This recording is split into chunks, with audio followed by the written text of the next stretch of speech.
PNC Bank scouting report. 28.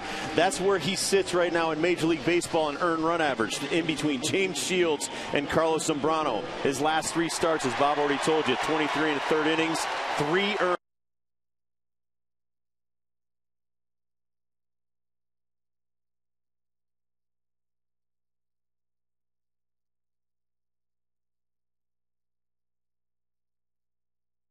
And the game starts with a pitch down low. Just a few clouds, 80 degrees. And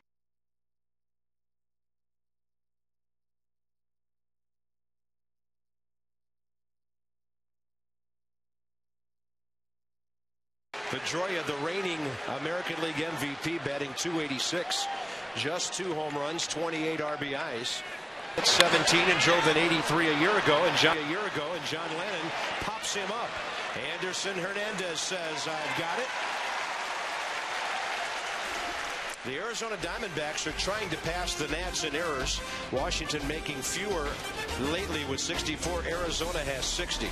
Willie Harris has been Willie Mays in center field lately. Guzman, Hernandez, Zimmerman, Johnson, Josh Bard the catcher, and then Willingham and Dunn flanking Willie. And we'll see Josh Willingham as he, well, starts to learn how to play right field. And the one player we won't see because of interleague play tonight is David Ortiz, unless he pinch hits later in the ballgame. Kevin Youkilis, Gold Glove first baseman, right-handed hitter in the lineup. Here's J.D. Drew hitting in .258. So that's actually a break because lefties hit Landon quite well against New York. The 2 home runs he gave up, Robinson Cano and Johnny Damon, both lefties. And Drew looks at one a little bit low. Tim Cheetah. He was a longtime American League umpire before they merged all the crews. He's the crew chief, 24-year veteran. Bob Davidson, Jeff Nelson, Mark Carlson on the bases, and nobody on this crew has under 10 years of big league experience. J.D. Drew's career batting average .284. St. Louis, Atlanta, L.A., and Boston. And as I mentioned, only .258. John Lennon throws one right in there. Injuries have always been his problem. The Red Sox have played 69 games. He has played 60 of them this year. Landon misses upstairs. Well, he has not been doing a lot of that. Only 6 walks in the last 23 and a third innings. I'm sure Steve McCatty's saying, "What time is it? Come on. You're better than this, John." He knows John Landon's been throwing the ball really well. Now get ready to watch one of the most uncomfortable setups for a hitter you will ever see. Kevin Youkilis. Those weren't boos you heard. Those were U's. Youkilis hitting at .316. He's #1 in the American League with a .444 on base average. Lennon gets a strike in the inside corner. The Red Sox are hitting .269, 7th in the American League. They're 4th in runs, 4th in homers, and 4th in stolen bases. They've got a versatile offensive club. Youkilis saw a pitch up. He was ripping. 1 ball and 2 strikes. Well, Youkilis is a little bit behind last year's pace as far as RBIs. He's right around home run pace. 29 homers, 115 RBI last year. Put him 2nd in the American League MVP to their second baseman, Pedroia, who won it. Double play ball. Guzman, Hernandez. 6-4-3 go the Nats. And the top of the first is over. John Lennon off to a good start.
Still coming in. The Nats get a scoreless top of the first against the Red Sox with the double play ball, and now it's Guzman, Johnson, and Zimmerman in the Southwest.com lineup.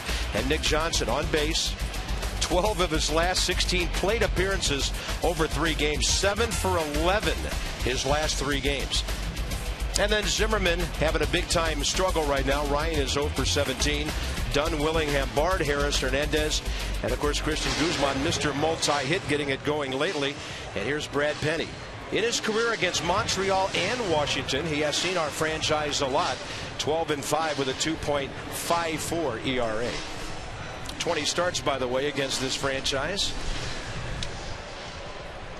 And he's just coming off his 100th win. He's 179 with a 4.10 ERA. How about Christian Guzman? 5 consecutive multi-hit games.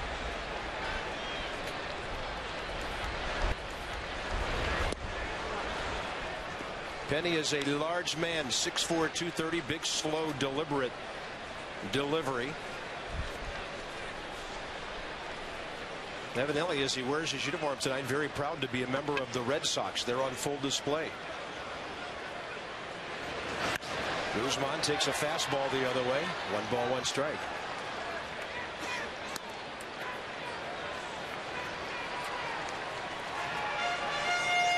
How about this? 12 of 25 over his last 5 consecutive multi-hit games. And he was 6 for 15 in the series against Toronto.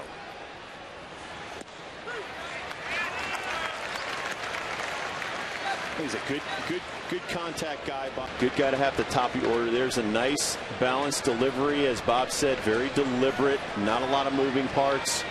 Throws 80% fastballs, has a great curveball. Guzman, a 2-hopper out to short. Nick Green. He's got a good arm, and he needed all of it to get Guzman by a step. Brad Penny, 8 wins in 13 starts the Red Sox have. They like when he starts. 6 wins this year, matches the total he had of all 2008, 6-9 with a 6-2 and 17 starts with the Dodgers last year, and 16 wins back in 2006 and another 16 wins in 2007. Here's the big knock against him: 258. This is the 259th career start, 3 complete games. Yeah.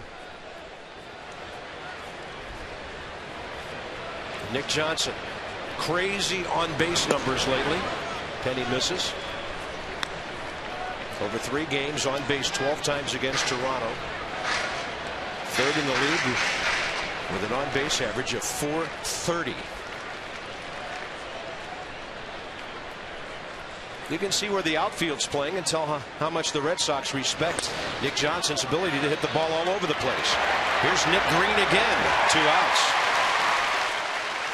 Red Sox are in the middle of the pack in the American League, mainly because shortstop Nick Green has 9 errors and Mike Lowell at third has 8. Other than that, not too many miscues by their defenders.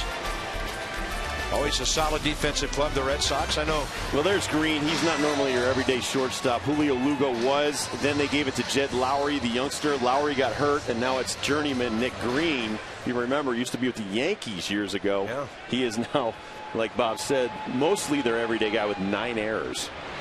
And Red Sox fans remember in 04, prior to their World Series win, they were struggling defensively in the middle of the season. Theo Epstein made some changes, and that defense helped carry them to a world championship. Ryan Zimmerman's under 300. He's 0 for his last 17. He's just taking a lot of pitches these days in the strike zone. Now, teams, if they get ahead of him, they've been just breaking stuff over the outside half of the plate, and in some cases right over the plate, and Ryan hasn't been able to pull the trigger.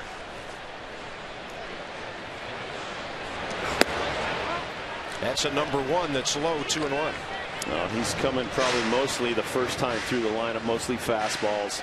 Then he'll start to mix in some off-speed stuff, but I watched him for many years out in L.A. Big, strong guy, but he will throw a lot of pitches in the first 5 to 6 innings, and that usually gets him out of a ball game. 3-1. A little bit longer the American League because of the designated hitter in the National League. When you get up there and pitches, they'll double switch with you in a close game. And there was maybe 2 years ago, he was only going 5 innings. He was one of the worst. He would throw an average of 117 pitches per 5 and 6 innings, worst in the major leagues. High fastball. Zimmerman fouls it out of play to the right side. Brad Penny not nearly the strikeout to innings ratio we used to see out of him. But this year now, in nearly 72 innings, 47 strikeouts. He'd always be up around 8 or 9 strikeouts per 9 innings. It'll be a while before people forget his performance in the All-Star game a few years ago. He was blowing everybody away. 3-2.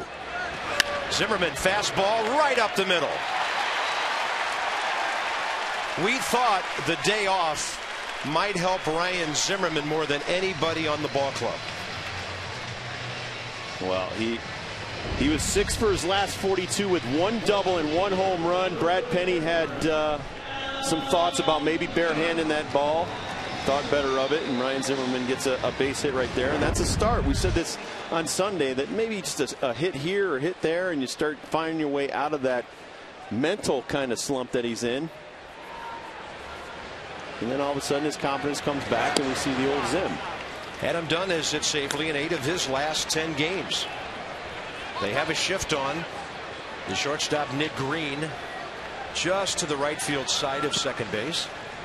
Dustin Pedroia not nearly as deep as a lot of teams play. Dunn.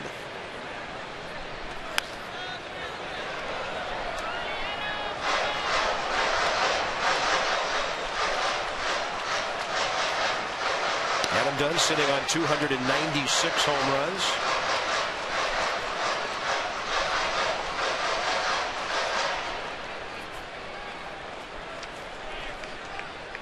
He had 4 hits, 2 RBIs in the weekend series against Toronto.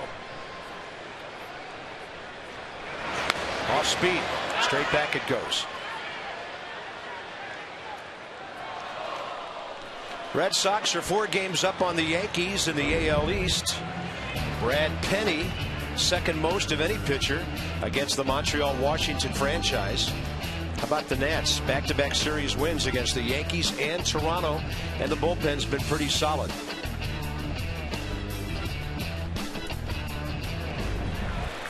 Well, and Penny is not easy to homer against. Let's just give you a number here. Back in 07, 208 innings pitched, 9 home runs allowed. 8 already this year. Adam Dunn, that's a fair ball. It'll ricochet out in front of J.D. Drew. Pat Listaz is going to send Zimmerman. He will score. J.D. Drew couldn't pick up the ball. Nationals lead 1-0.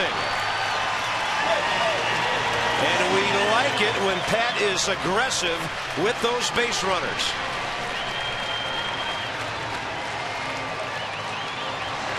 I would say I love it when he sends guys right here. It's a ball hit down the line. It's going to carry him out to right field. J.D. Drew, who doesn't know this field that well, goes to pick it up. Sees Zimmerman flying around third. Can't make the handle, and Zimmerman scores easily with no throw. Adam Dunn's 50th RBI of the year. Very nice. Way to put pressure on them right now. Here's Willingham, and he could make it 2-0 with a single. This will be Josh's first start in the ball game since coming back to the ball club off the bereavement list on Saturday. And before he left, batting .379 over an 11-game stretch. Some of that, not most of it, but some of it, while he was dealing with that viral infection that left his muscles very weak and slow to recover. There you see that huge curveball, Bob, taking a lot off of it. But yeah, I mean, and then obviously, you know, the loss of his only sibling, his brother killed in a car accident a week ago. I mean, this guy's been through an awful lot in the last couple of weeks. It's amazing that he's able to even come out here and play baseball. Yeah, and not on top of that, he's learning a new part of the field. Yep. Josh has never really played right field. And he is a wonderful person, a wonderful man, and we will get through this. 2-1. There's a big curveball that stays up. And Rob, you mentioned this. A lot of times Brad Penny will have long innings. Yep. He's already up to 20 pitches here in the bottom of the first. Well, we've talked so much about Greg Maddux for years and years and years. Fewest amount of pitches per 9 innings would be about 77 per start. And this guy, he can throw a lot of pitches, even though they're fastballs. And he's a big guy. If it's a warm night like it is tonight, it's going to take a lot out of the man.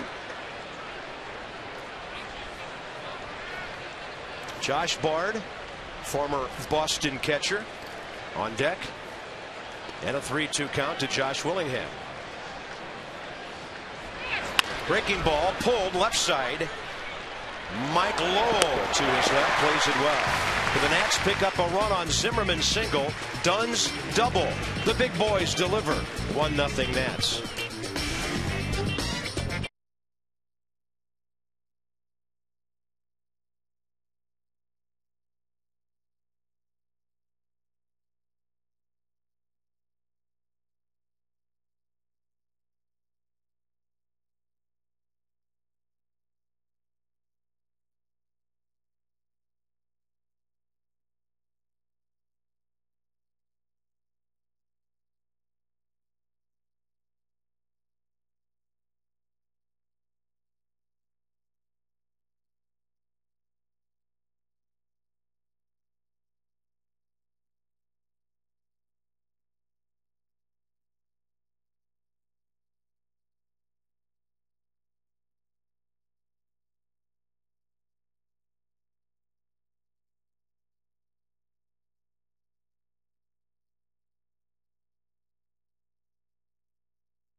Inning, John Lannon battles Rob to get that double play ball. Well, after walking Drew, he comes right back and he gets Kevin Youkilis to ground into a 6-4-3 double play, keep the crowd out of it. And with that run we just picked up, not hearing a lot of Boston Red Sox chants, which is a great thing with so many people here to support the Boston Red Sox. I'm going to try to keep the crowd out of it as long as possible. Mark Lerner told me this afternoon he was hoping for a 50-50 split in the crowd. This is going to be fun for 3 nights. And here's Jason Bay, the former Pittsburgh Pirate. Came to the Red Sox in a 3-team, 5-player trade involving Manny Ramirez to Los Angeles last July 31st. Came to Boston, hit .293 the rest of the way in 49 games. Then he hit .412 and .292 for the Sox in the Division Series and the LCS. This guy's always been a quality player. We knew that when he was with the Pirates. But surrounded by a better ball club, Rob, his game has really gone to a new level. Absolutely. Well, he's got a lot more protection in the lineup, too, than he ever had in Pittsburgh, even when he had Xavier Nady hitting around him, or even going back to Brian Giles. But now you got Mike Lowell and Kevin Youkilis and Big Poppy, David Ortiz. I mean, he's seen a lot more fastballs. He does not miss fastballs. He's been an all-star a few times. He can hit the baseball. And like you said, he came over here, did a fantastic job with the Red Sox after that trade. And I think that's just a way to make you forget about somebody, even Manny Ramirez, when you do that much successful hitting that he has done in basically a little less than a year. He's always hit our ball club well. Of course, a lot of announcers could say that. And the count's 2-2. Bay, Mike Lowell, who we used to see with the Marlins, and longtime Red Sox catcher Jason Varitek here in the second. John Lannon's first inning, by the way, because of the double play ball, 13 pitches. Yankees are at Atlanta tonight for those scoreboard watching Red Sox fans. Close to the corner, just missing. In our division, the Marlins are hosting the Orioles. The Mets are hosting St. Louis. Phillies are at Tampa Bay, and they have 3 runs early. And Jason Bay is going to tie this game. Monster shot to the red seats. His 19th of the year.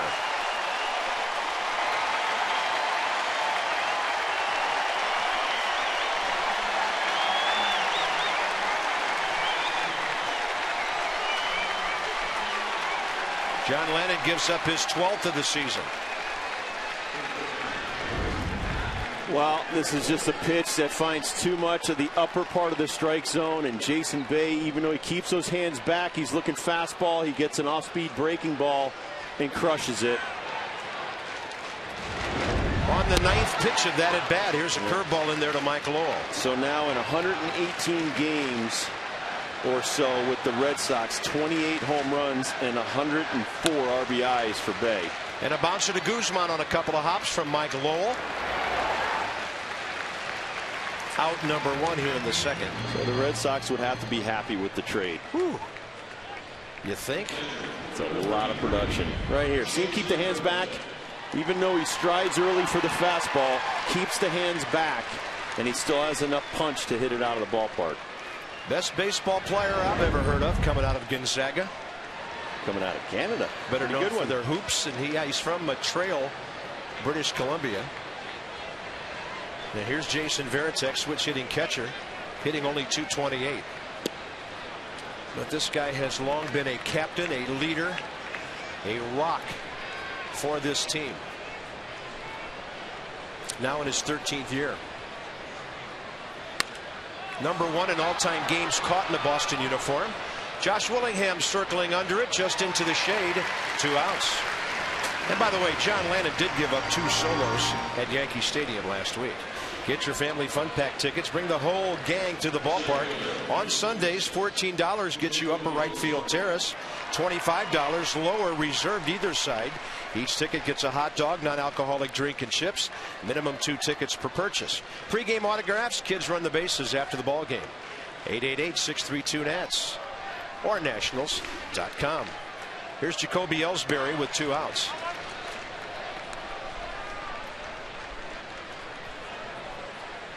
Interesting to see a player batting 7th who has 29 stolen bases.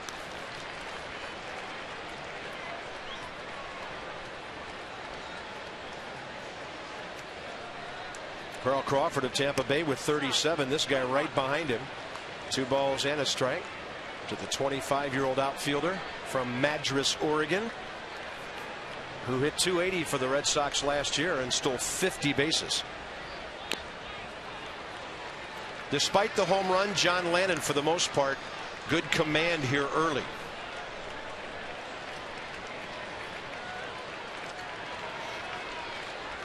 Number 8 hitter, shortstop Nick Green. Breaking ball low.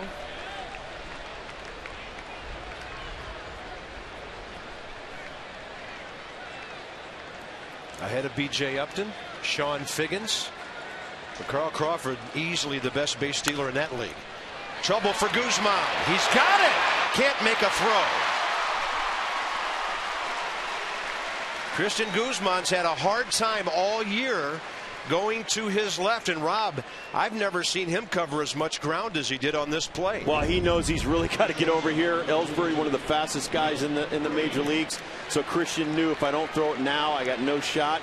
Couldn't find the handle, but this is a heck of a play. Just the same. Nice range. Here's Nick Green, the shortstop. Here's the Exmo shot, 500 frames per second. Christian Guzman laying out for that ball. And a pop-up right side. Nick Johnson having a look. Nick Johnson has room. He's got it. And the Red Sox are gone in the top of the second. Jason Bay ties the game. Bard, Harris, and Hernandez coming up.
Bottom of the second inning.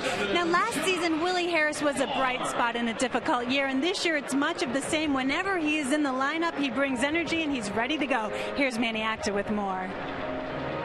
Right now, he's got the hot hand. He's playing real good defense, and his energy rubs off, and our fans love him too. And why not? I mean, I love him myself, and I think he's a luxury to me here. And it's just good to be able to get him a bat and keep him in the game. He has really proved last week that he can help us in a lot of ways. I love how Willie Harris said that his contract says he's a utility player, but he comes to the ballpark ready to play every single night. And we'll have more on him Thursday because we are covering the bases with Willie Harris. Bob? Wow, Debbie loves his contract. Manny loves him. The fans love him. It feels like Valentine's Day around here. He'll be up there right after Josh Bard leads off the bottom of the second. But what's not to like about Willie Harris? First of all, it starts defensively with him, so whenever he's inserted for defense, he's amazing. But when he can add something with the bat, that's gravy. And I think that's what you look at with Manny right now, saying, listen, this guy has that punch and speed. When he's on the base pass, we don't have a ton of speed. So having Willie in the lineup and doing something contributing offensively is a bonus. But when he's out there defensively, since I've seen him, he's been amazing, and even in the last week. And that just gives our pitchers a lot more confidence, whereas maybe earlier in the year, as bad as we were defensively, they didn't have that kind of confidence. 2 balls and a strike to Bard. Josh is hitting .333 in June. 11 for 33, elevating his batting average up to .241. 2 switch hitting catchers in the ball game tonight. 2-1 from Penny. Took a little bit off, 85 miles an hour. Even though it was high, timing was off for the hitter. Well, when you're looking for 95 and you get 85, this is the kind of swing you'll have. Not too good. It's not easy to sit there and wait when you're just trying to get that bat head out for 95 miles an hour.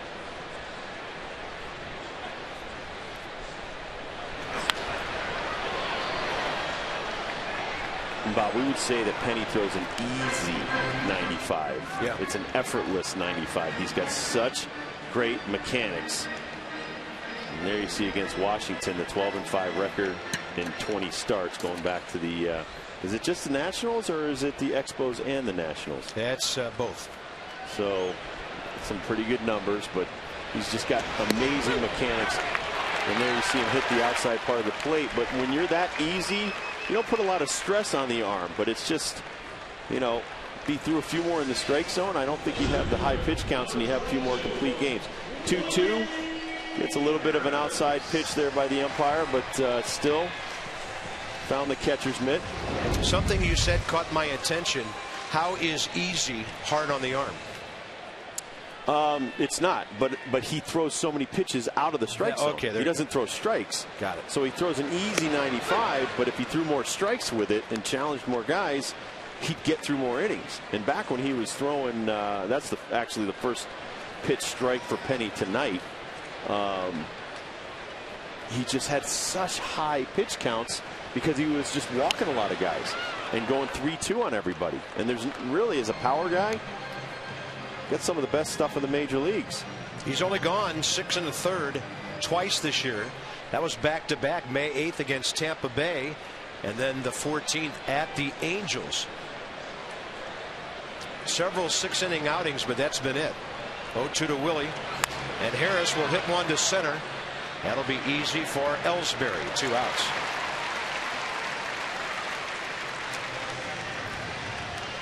Brad Penny needs more at bats like that where he got ahead then got a routine out.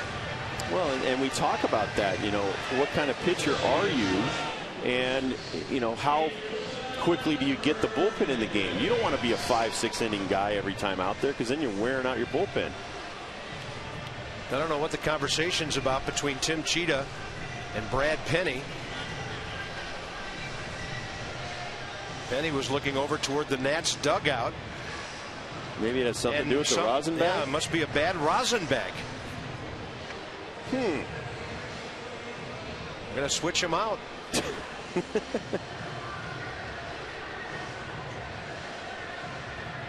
Never seen a rosin bag tossed out this early. But did that rosin come from his own dugout? Does he like his own rosin? Possible. Maybe he thought there was a jinx from our rosin bag. That's interesting. We're going to have that analyzed. Here's Anderson Hernandez. Mike Lowell plays shallow at third. Hernandez hitting .308 over his last 9 games. Because we hate to see some performance-enhancing rosin out there on the mound. Yeah, that'll be the next thing.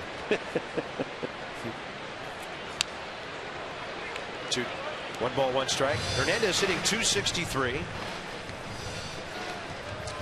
This is an important part of the order for him to be batting in. Pitcher is on deck. And here in the National League Park, you'd love to see John Lennon get up there this inning. Penny will lead off for the Sox in the 3rd. And he's starting to throw the ball by people. Warm night, 80 degrees. Supposed to be hotter starting tomorrow. Forecasts have us in the low 90s tomorrow.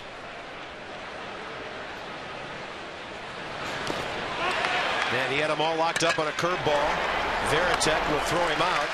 And a good second for Penny after 2 hits in the first. 1-1 into the 3rd.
Station 102 and everywhere else at Nationals Park. Come on out and join us.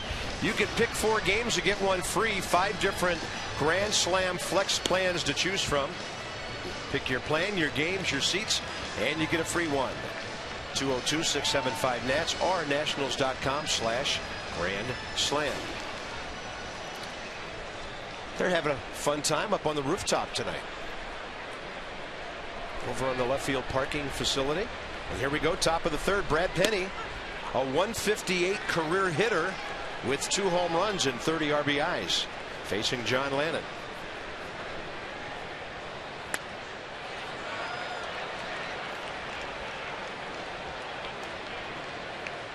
Brad Penny pitched for the Dodgers for a while. He's from the same high school in Oklahoma that a great Dodger, Jim Brewer, came from. Broken Arrow High School. There's an off-speed breaking ball. And John Lennon's lucky he hit that foul. I don't know. It might be nice to see Penny running around the bases early in this ball game. Not to score, but just run around a little bit. I'm not willing to trade that for a double. Sorry. 0-2 now. Fastball hit to short. Guzman scoops it. Ground ball outs. 4 for John Lennon now of the first 9 batters.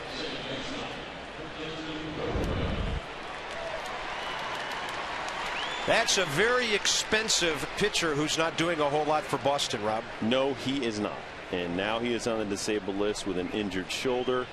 They are saying that the WBC wore out Daisuke Matsuzaka. Wow. Top of the order, Pedroia. Was that maybe the most expensive lunch in the history of sport? $50 million plus. I think it was $52 million in a silent bid for the right to just talk to him in Japan. Pedroia puts one inside the bag. Willingham has to work in the corner down there, and Josh did a good job of keeping that from going beyond 2 bases. And then it cost him another $50 million, Bob, just to sign him. So it was basically $52 million to have lunch, as you said. Scott Boras and Daisuke's representatives over there in Japan. Because the rule is in Japan, you got to go 10 years to become a free agent, like Hideki Matsui with the Yankees. Right. He was a free agent. He came over here, was able to come over here. I think Daisuke pitched about 6 or 7 years in Japan, and in order to get him for his team to give up the rights, Red Sox had to pony up $52 million. Then, of course, the Yankees were in that hunt. The Yankees were over $30 million. I'm not sure if it was the Rangers or the Tigers came up with 20-something. J.D. Drew walked first time, then was erased on the Euclid double play ball. Red Sox have the lead run in scoring position here in the 3rd. But I caught part of your radio show this afternoon. I thought you had some interesting thoughts on people who get so excited about hitters and pitchers who put up numbers, you know, thousands of miles from here, whether before they've ever played a major league game. Or the minor leagues. I mean, you know, haven't been doing this a long time like you have, like I have. A lot of organizations like to hype up prospects and overhype some of their college draft picks and people like that. And when Daisuke was coming over here, a lot of experts were saying that his numbers, because they were so fabulous in Japan, J.D. Drew gone on a fastball, were comparable with great pitchers like Greg Maddux and Roy Halladay and Johan Santana. And I said, hold on a second. You know, don't disrespect the work that these guys have put in over here in the major leagues with a guy that's never even pitched 1 inning over here. And, you know, the guy's got 1 complete game in 69 starts in the major leagues. Now, yes, he's got 34 wins and 20 losses. He's got great stats. But you paid $100 million for that guy to be an innings eater and a big game pitcher and an ace of a staff, and he's been none of that. Did not, the first year back in 07, did not pitch well in the postseason. So it was just, you know what, let the guy have 3-4 years over here before you start putting him in our Hall of Fame. Kevin Euclid. Lannon's getting some high strikes right now. The count's even 1-1. And of course, you would expect the Red Sox nation was offended by my statements, which I appreciate. That is really hard to believe. You dared speak the truth. I have done my work if I can get under your skin for the day.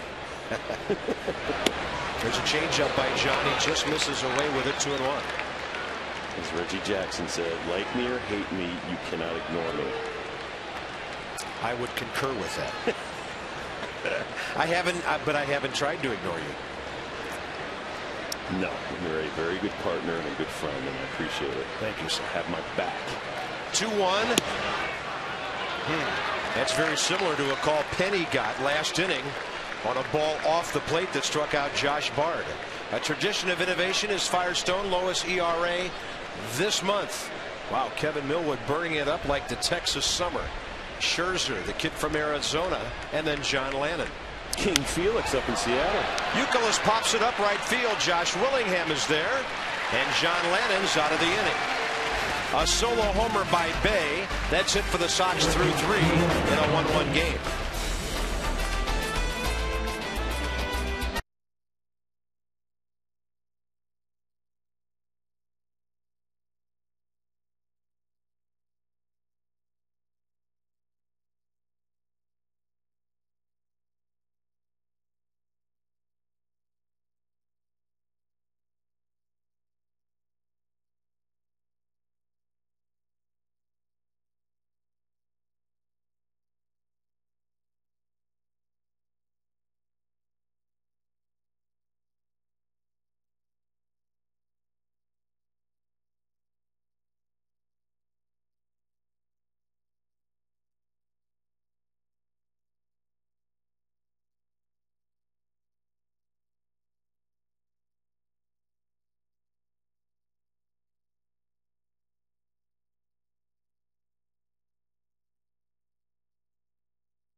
you up to date on the scoring. Bottom of the first, Zimmerman had singled.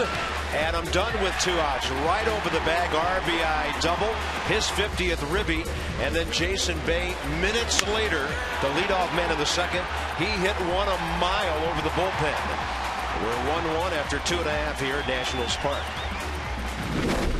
Jason Bay's 19th of the year. Those Red Sox fans, if they would just come out of their shell, they'd be okay. She's got a Red Sox hat on and a Nationals t-shirt. All right. Well, we know which one's covering her heart. The Nets. Here's John Lannon. John Lannon this year 3 for 25. In his career, 6 for 83.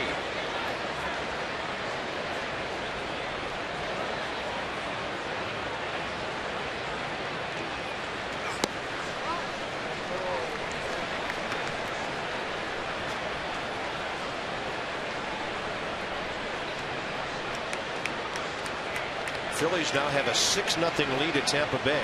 I guess they just needed to leave home. They've lost 6 in a row and lead the Mets by a game and a half. Let me tell you how right you are. 13 and 22 at home, Bob. What is up with that? The Phillies are 23 and 9 on the road. Yeah, they don't want to play at home. It's crazy. John Lennon gone. Brad Penny's 3rd strikeout in the last 4 hitters, and that's our way of segueing into some league notes. Donald Fear will retire by the end of March in 2010. Some feel that his legacy will be ever tarnished by steroids. Carlos Beltran, that sore right knee finally catching up with him. And Pedro Martinez evidently not getting any interest from Orange County. Mike Weiner, set to replace Donald Fear, has been there for 21 years as an understudy. I know him well. Very good man. Were you ever a player rep? Yes, I was. I was a player rep in Cincinnati. We went through the strike battle of '94. The lockout, huh? The lockout in '90. Guzman bounced out to short first time. He's going to pull one by the mound. Looks like a hit. Nobody at the bag except the runner, and Guzman's aboard with 1 out here in the 3rd. Perfect.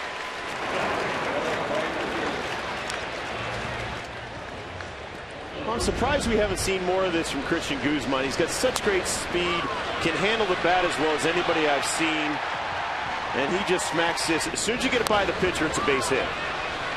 If Euclid comes in, there's no way Penny beats Christian Guzman in a foot race, and you saw both men go to the ball. So great heads-up baseball there with 1 out, and Christian Guzman getting on with all these hammers behind him. Here's Nick Johnson.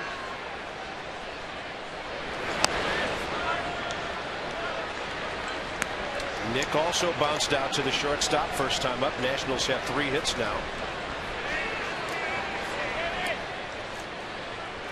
This is the 4th time ever these teams have met in interleague play. We went to Fenway 3 years ago, and all of us sat in the booth and watched our ball club get hammered for 3 days in a row. The Red Sox swept that series back in '06. And I remember a couple of young Nats starters who didn't make it to the 4th inning. Yeah, the Red Sox are 25 and 10 at home. They're 500, 17 and 17 on the road. So that's what gives us a shot against this team. Try to take 2 out of 3, maybe all 3 from the Red Sox. Not to mention some confidence from last week. Yep. Manny Agda and his guys know they can play with anybody right now when they're getting the good pitching. Well, if you can take 2 out of 3 from the Blue Jays and 2 out of 3 from the Yankees, you can play with anybody. So that should hopefully carry over into this series. That's a strike. He's really giving Brad Penny the fastball off the plate away for strikes. 2-1 to Nick. Well, you also have the veteran Jason Varitek back there. They're 4th in the American League in pitching, and he's one of the reasons why their pitching staff has been so good over the last few years and winning championships. Calls a great game, but he also is a great receiver. Runner going, and Nick took an aggressive cut, hit it straight back.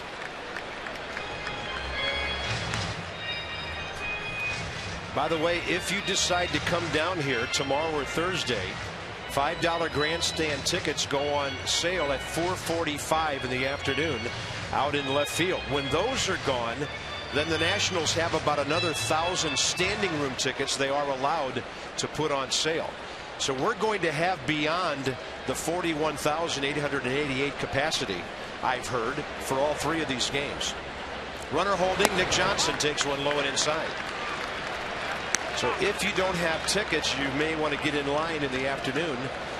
They are expecting Thursday to possibly be the granddaddy of all the crowds we get here. And these crowds are expected to exceed opening night last year and opening day this year.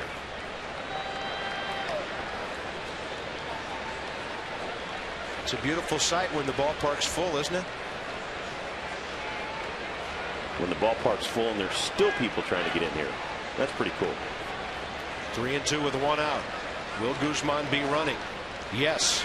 The pitch up the middle near the bag. He got the tag and got the double play. How about that? 6-3 by Nick Green. Guzman ran right into his tag, and then he spun and threw out the batter. Outstanding.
Sessions missed a really good double play turned by Nick Green. Well, you won't see too many 6-3 double plays right there. You see the great tag by Nick Green as he's catching the ball in the air. Now this is the Exmo shot, Bob. 500 frames per second. You see him tag the hand, or Christian pushing his glove away. Christian, don't touch the glove. But yeah, it was pretty hard for Guzman to claim no tag after he tagged the shortstop. Yeah. And how locked in is Jason Bay right now? A thorn. He keeps going like that. They're going to have to call Massachusetts Bay Jason Bay. He is really something. Home run and a base hit. Batting around 280 now. Michael Lowell will be next. And that guy's hitting nothing but line drives. Fourth Red Sox hit. Lowell bounced out to Guzman. First time up after the Bay homer in the second. He goes up swinging an off-speed pitch. That'll be foul and unreachable.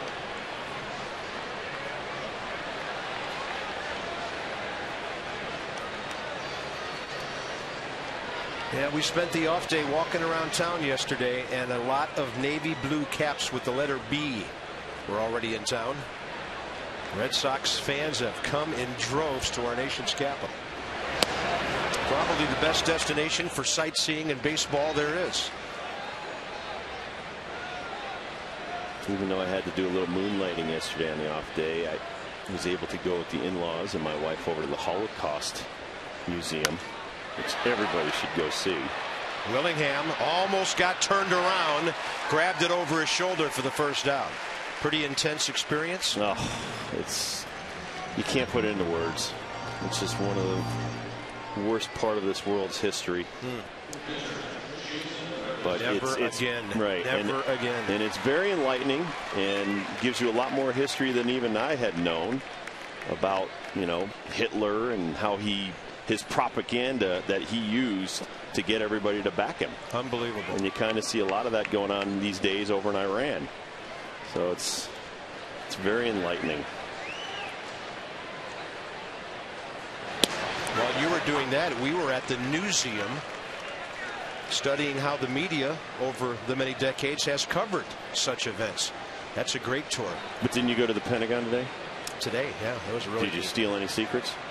Anything you can tell me? No, but my daughter got out with a coffee mug and a pen.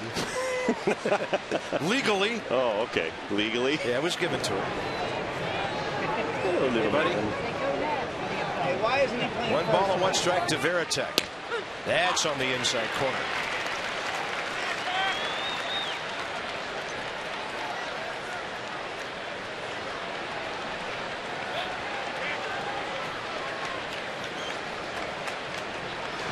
The breaking ball a little bit low.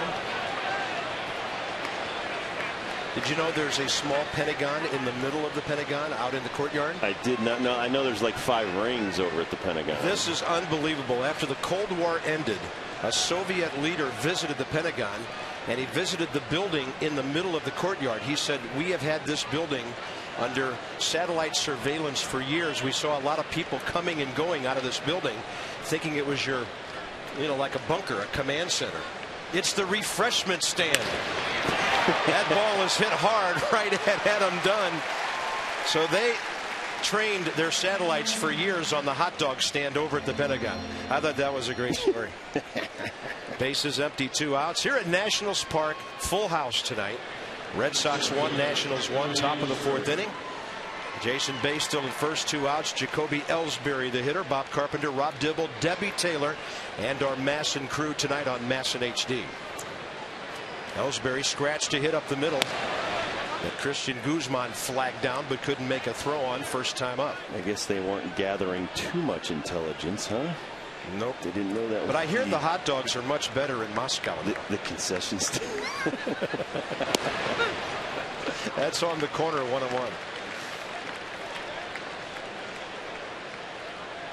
I do love this city, though. No, you're never out of things to do. Never. Or never out of restaurants to eat in. A lot of restaurants in this town. Wonder where that one was. 2-1. Jacoby Ellsbury, speed to burn. He's sitting over 300. You look at a guy like this, you wonder why he's not batting up in the number 1 or the number 2 spot. They've tried him there. He's got some pop, and that ball is over the head of Willie Harris. Jason Bay will score. Ellsbury triples and almost hit the ball out of the ballpark. Red Sox lead for the first time.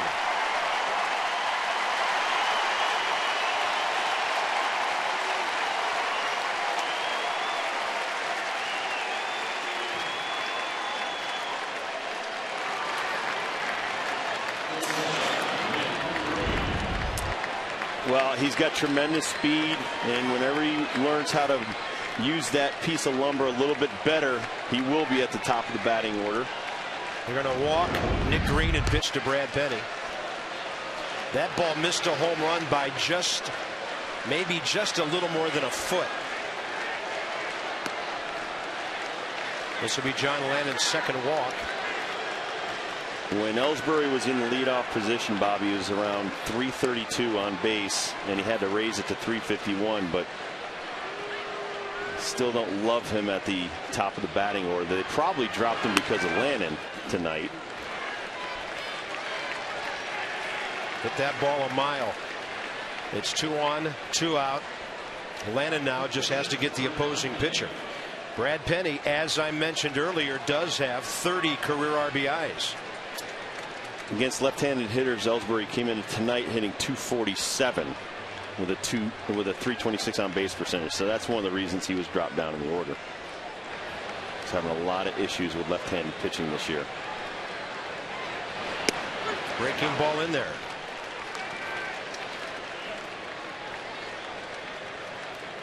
Nats led 1-0. Red Sox lead 2-1 here in the fourth.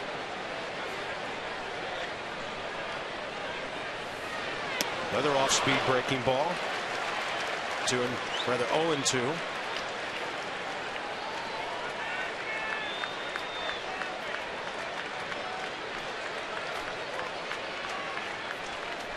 Penny standing in there like a regulation hitter, way up in the box.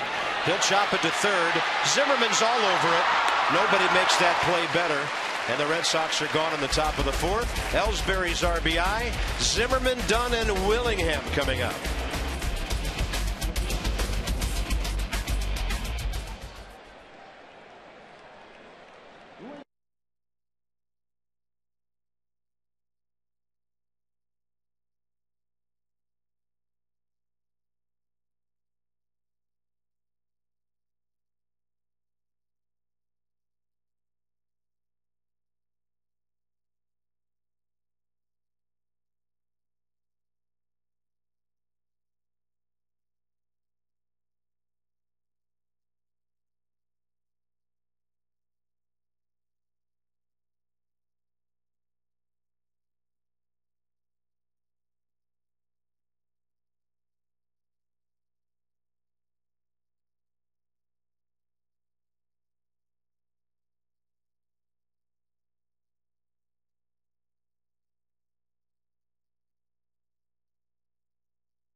Have taken the lead, bottom of the fourth inning. 3, 4, and 5 coming up for the Nationals. And Rob Dibble, how would you assess John Lennon's performance so far? So far, so good. I mean, he made the one mistake to Jason Bay, obviously, and then he made a little bit of a mistake right there up in the zone to Ellsbury. But other than that, he's kept them pretty much in check. 2 runs through 4 innings right now, pretty good against the American League East leading Boston Red Sox. So I think that he's being pretty economical with the pitches. If he can keep the pitch count down, try to go 7 or 8, and once again give your team an opportunity to win, because we already know Brad Penny's not going to finish this game. 2 runs on 5 hits against John, couple of walks, 1 intentional. And Penny, meanwhile, 47 pitches, 31 strikes through his 3 innings of work. And he'll face Zimmerman, Dunn, and Willingham in the Washington fourth. By the way, the Nationals came into tonight averaging 21,324 fans a game. That's ahead of Pittsburgh and Florida in the National League, and that will get a big-time jolt. It's possible the Nationals in these 3 games could draw somewhere in the area of 125,000.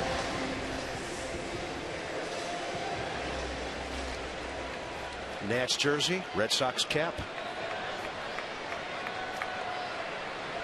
Zimmerman bounced to hit up the middle on a 3-2 pitch, first time up. Breaking an 0 for 17. Coming into this game, since the 30-game hitting streak ended, Ryan Zimmerman was batting .216. And the Nats have swooned as a ball club as well. So you might say, as Zim goes, so goes Washington. Front door breaking ball for a strike. Ryan is still in the top 7 in the league with 82 hits.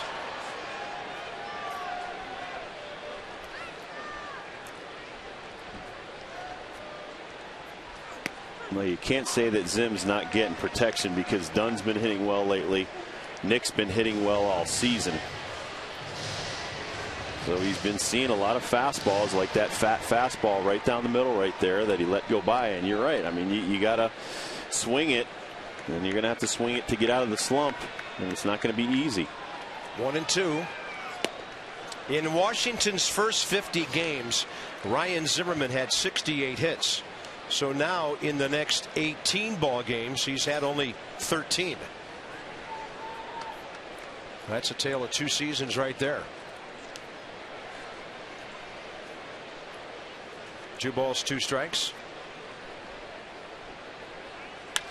There's a solid shot to left and a base hit. Jason Bay couldn't even think about challenging that ball. And that's the kind of shot we saw off the bat of Zimmerman back in April, early May. Well, he got it going with 2 outs in the first inning and became the lone run for the Nationals so far on the double by Adam Dunn. So hopefully good things happen after that leadoff single. Right there is harder than Zimmerman's hit any ball since he had the 3 hits early in one of the ball games at Yankee Stadium last week. So here's Adam Dunn, who doubled right over the first base bag. He'll take one in there. Shift is on again. But the Red Sox don't play as dramatic a shift as other ball clubs. It's really interesting to see how the shift varies from team to team. Toronto, they had their second baseman, Aaron Hill, about 80-90 feet out into right field. Which was interesting. Adam got some hits against him too. He was able to strategically place his base hits. He did. He was 4 for 14 with 2 walks in that series.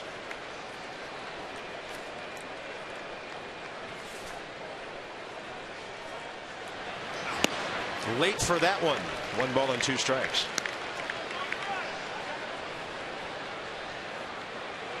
Well, here's Adam right there, a little bit late on the 96-mile-an-hour fastball. And may have tweaked his bottom hand there. He seems to be playing with that right hand and that right wrist. Sometimes you swing a little bit too hard and not hit the ball. Make something uncomfortable.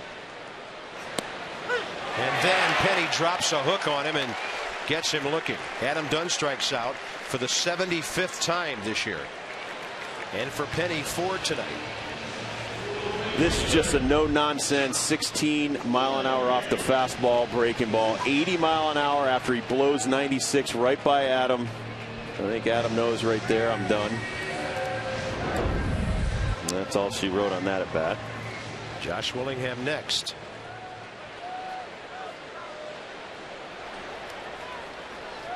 And we saw the first time through the lineup mostly fastballs by Penny.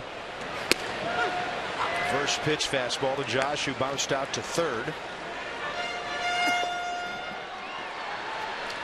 And his velocity, Bob, is actually getting better as the game goes on. Now it's rising. It's above 94, 95. It's up to 96 consistently.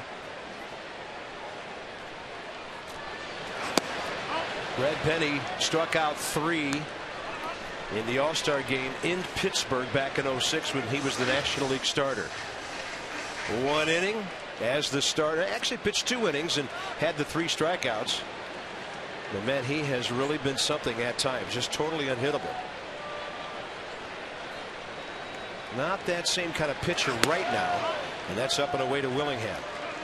But for what they got him for, which was pretty much a song, and John Smoltz, who will be starting Thursday, pretty good job by Theo Epstein bringing in some old guys that not many teams took a shot at this offseason. And now with Daisuke Matsuzaka on the disabled list, it'll make your general manager look pretty good when the guy's 6-2 in 13 starts, and your team has won 8 of those 13 starts. And they're getting Smoltz ready at the right time. And a very good John Lester pitching tomorrow against Craig Stammen. And then Smoltz facing Jordan Zimmerman on Thursday. There's John. So weird to see him with a B on the cap and not an A. Willingham takes a fastball up and in. The Nats have 2 on, 1 out with Josh Bard coming up. First walk issued by Brad Penny. Red Sox here tomorrow and Thursday. Rob gave you the pitching matchups, and then we go HD again for the weekend at Baltimore. Now remember, you Nats fans, some of you had trouble finding our pre and post game shows last time when the O's were here. Masson too, because we're the visiting team. Okay, Make a note of it, and DC 50 will also join us on Sunday for night games Friday, Saturday, day games Sunday, Washington at Baltimore. We'll give you several more reminders this week. Josh Bard takes one that misses. Right now, I think Brad Penny's wondering where Tim Cheetah's strike zone went. It keeps fluctuating. Kind of like the Dow Jones. It's up, it's down, it's in, it's out.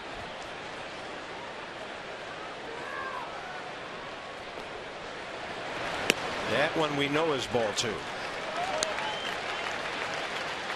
Josh Bard played for the Red Sox only 7 games in 06. After going there as part of a 7-player deal. And then the Red Sox found out they needed Doug Mirabelli back to catch Tim Wakefield. They got him back on May 1st. And then Josh went to San Diego.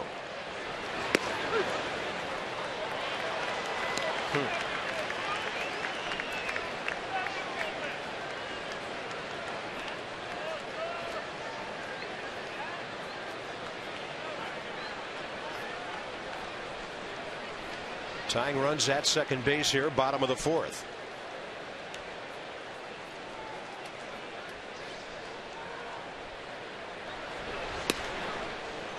Three and one. The way Willie Harris has been going, the people that love him, namely Nats fans and Manny Acta, would love to see him batting with every base occupied.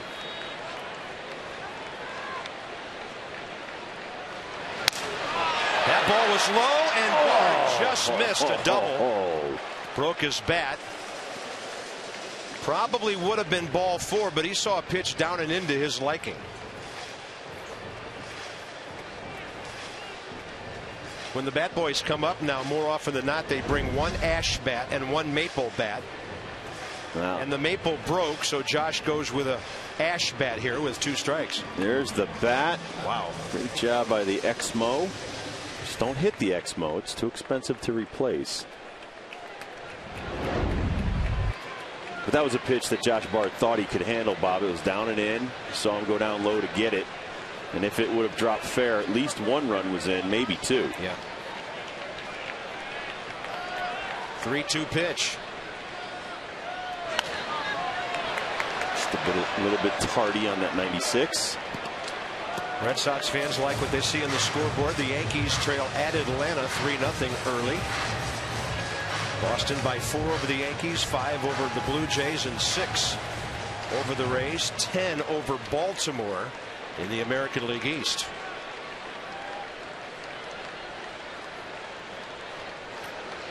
Outside, bases loaded. Brad Penny went changeup on 3-2. 2 consecutive walks, and a big chance here for Willie Harris.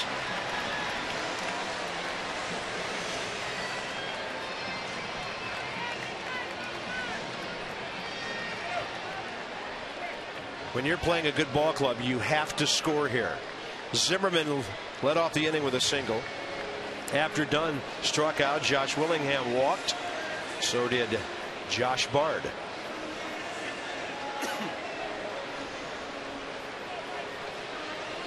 Willie Harris flied to center first time.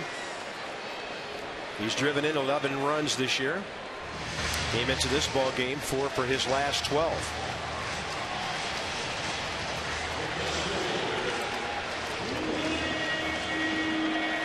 Matching each other pitch for pitch here. John Lennon had a 21 pitch top of the 4th. Penny had a 22 pitch bottom of the 1st. Willie takes one low. It's back to the screen. The game is tied.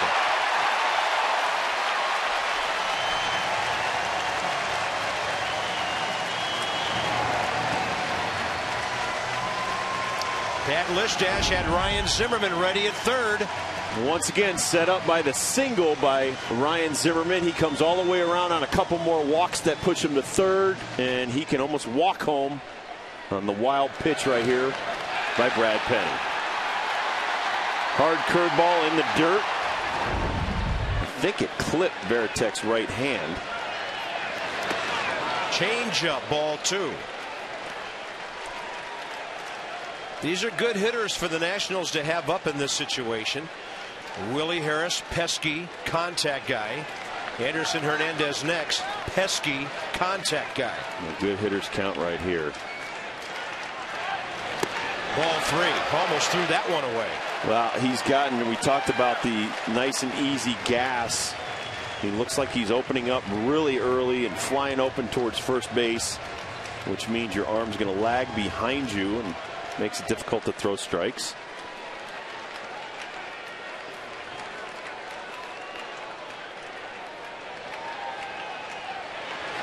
That's high, and the bases are loaded again. 3 consecutive walks by Brad Penny. Let's check out the delivery. A little bit more open up here. You'll watch that front left hip fly open a little too early. It leaves the back of the arm behind you. You try to catch up, and by that time, you're throwing 4 straight balls to Willie Harris. Big spot for Anderson Hernandez. Penny got him 0-2 first time and struck him out of a curveball, so I'm sure Anderson does not want it to go that far. But you don't want to swing at the first pitch either against somebody struggling, and he does take it right down the middle. Anything like that now, he'll be ripping. You have to, because the pitcher's next. Well, but I like that. We've talked about that a bunch. That after a walk, our hitters go up there and hit the first pitch. Yeah, you can't do that. Don't help him. That was a ball up that he thought he could drive. Now, last time in a situation just like this, Penny dropped a nasty curveball on him and he buried it in the dirt.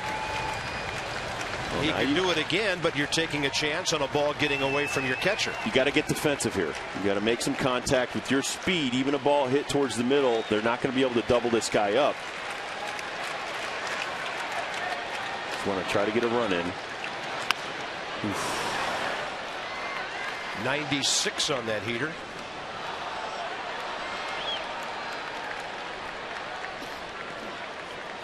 Nats have tied the game on a base hit, 3 walks, a wild pitch, still only 1 out. Well, maybe in the back of Penny's mind, he doesn't want to throw another ball in the dirt past Veritek. Jammed him with a breaking ball, and Youkilis comes home to get the force. 2 outs.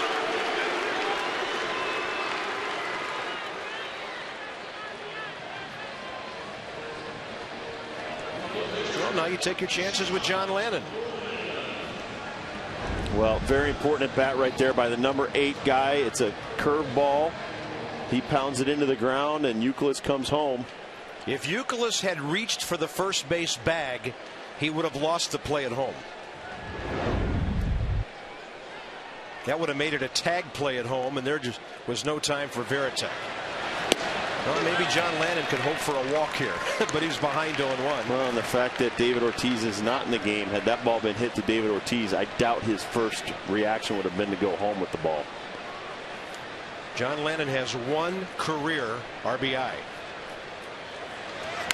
Fastball up, and he's late for it. 0-2. Well, you can really help yourself as a pitcher right here. Just try to make some contact, put the ball in play. Guy throwing 96, you might be able to lift it over the infield or through the infield.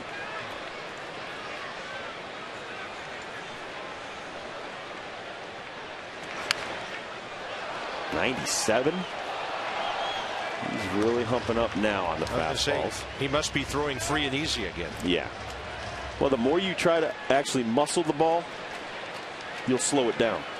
But the more free and easy you throw and the more relaxed, and you just let your body take over, the harder you will throw.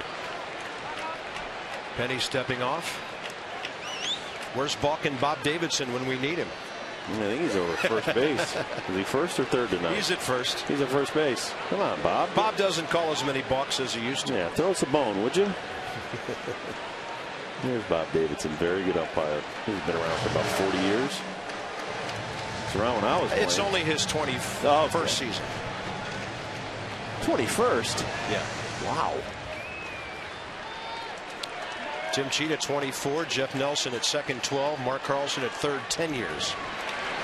Lannon Did he strike out? No. Mark Carlson says no swing, and the Nats will live to fight for another pitch.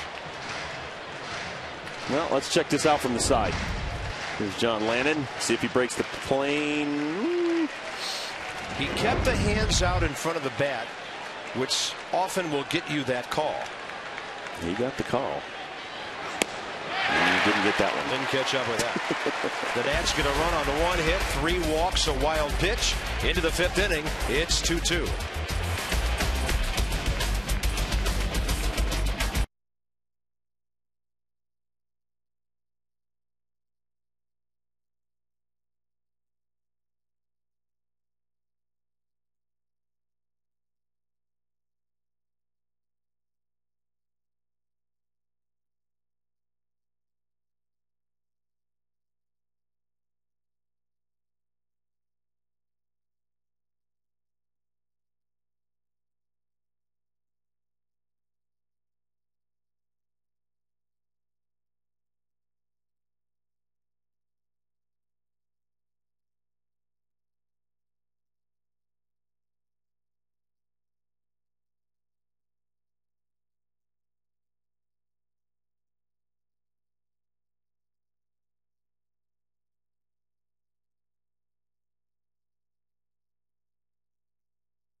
And brought to you by Southwest Airlines. Book your next trip at southwest.com.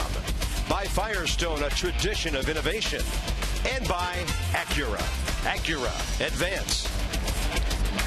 Well, if anybody thought Teddy Roosevelt could win on a unicycle tonight, what were they thinking? I guess unicycle means you're all alone. Abe's a great closer, isn't he? We talked about this last night. Absolutely. Is George Washington wearing knickers? Yes. Now, you made a great point, though. Don't you think they should have done like a Boston Tea Party or something historical? You know, something historic. These are two of the greatest historical towns in American history getting together. This is our history. I don't remember anybody riding a unicycle during the Revolutionary War. I mean, you would have thought that maybe Ben Franklin could have made an appearance. Well, he's Philadelphia, but who's? Yeah, but you know, Paul Revere. You know, Paul Revere and the Raiders. You know, Carl Yastrzemski. John Lannon goes 3-0 on Dustin Pedroia. This would be a bad way to start the 5th.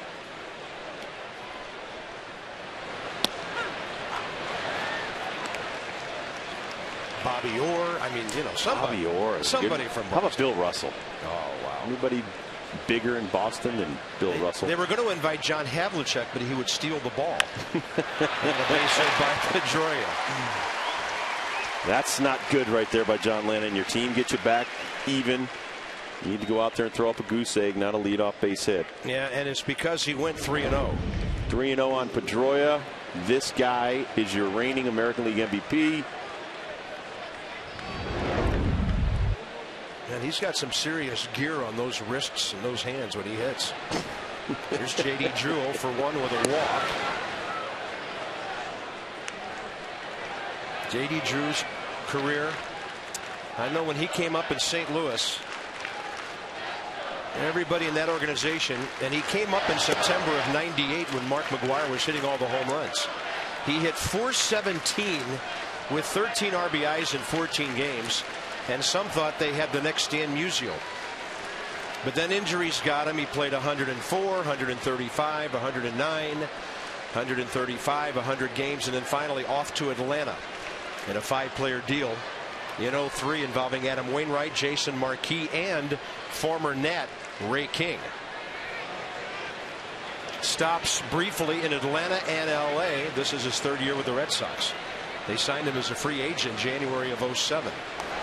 After, like A.J. Burnett, had opted out of his contract, left $33 million on the table, and the Red Sox gave him an additional $37 for $70 million total to come to Boston. And in Boston, J.D. Drew has played 140 games, 109 last year, and as I mentioned earlier, 60 out of 70 so far. So when he stays healthy, he can be quite dangerous. I'll play left side, 2 balls, 2 strikes. No, there's no doubt that defensively and offensively, he's a huge contributor when he's healthy. But you just read off a lot of statistics that show that he is often not healthy. Yeah. Spending too much time in the training room. 2-2 pitch. Got him looking again. Same pitch. John Lannon threw him on 2 strikes last time up. And J.D. Drew is John Lannon's only 2 strikeouts. Well, right here, 2-2, he set him up with a lot of off-speed stuff, and then he just zips an 88-mile-an-hour fastball by him. Look at the good drop and drive right there. You see him open up the front hip. Right out on that foot. We're over that front leg very nicely. Great mechanics by John Lannon. Here's Youkilis. 0 for 2 with a double play ball to short, a fly ball to right. So he's walked J.D. Drew, and now he's punched him out looking twice. Kevin Youkilis, the All-Star game last year when he drove in those 115 runs that Rob talked about. He also had 43 doubles and hit .312.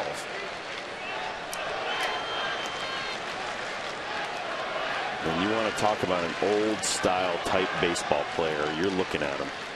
Kevin Youkilis. This guy's a grinder. That's in there. Of course, he's striking. Youkilis doesn't like it. Of course, Bobby grew up in the Cincinnati area, and the Reds were his favorite team, and the Nasty Boys were his favorite group. Really? Yes. I didn't know the Nasty Boys was a group. What kind of songs did you guys play? Oh, I thought you were a bullpen. We're going to shut you down from the 6th inning on was one of our big hits. Ah, I like it. and the flip side was, and you will like it. Uh-oh, that ball gets away. Runner saw it late, but still gets to second base. Pedroia. Dustin Pedroia was screened out for a moment. I'm sure he got help from his first base coach, Tim Bogar, who told him to take off. Bogar had a better angle to see that ball behind Josh Bard. Right here, you're going to see it squib right through. Get by Josh Bard. As soon as he turns his back, Pedroia is off, and Bard has no shot. Wild pitch ruled on John Lannon. Runner at second. Double plays now gone. That means you'll probably face Jason Bay here, unless he lines into a double play. Yeah, Kevin Youkilis, you were talking about his setup and how he goes up and down the bat with the top hand. And we'll check this out right here. Great camera work, gentlemen. But and he puts his feet together, and I think this is something new because he hasn't been hitting as well. But look at that. He puts that right hand way up on the bat. That is wacky. Like a hockey player. That's a good result on a pitch up. And the Red Sox will lead 3-2.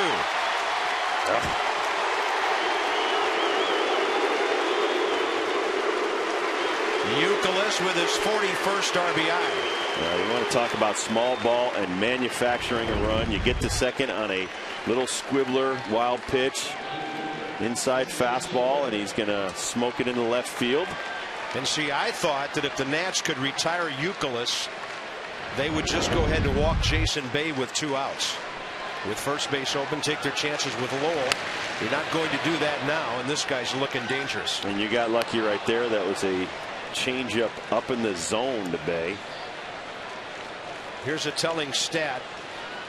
John Lannon has only 5 ground ball outs tonight. And we told you his last 3 starts, 40 ground ball outs by John Lannon. And that was in 23 1/3 innings.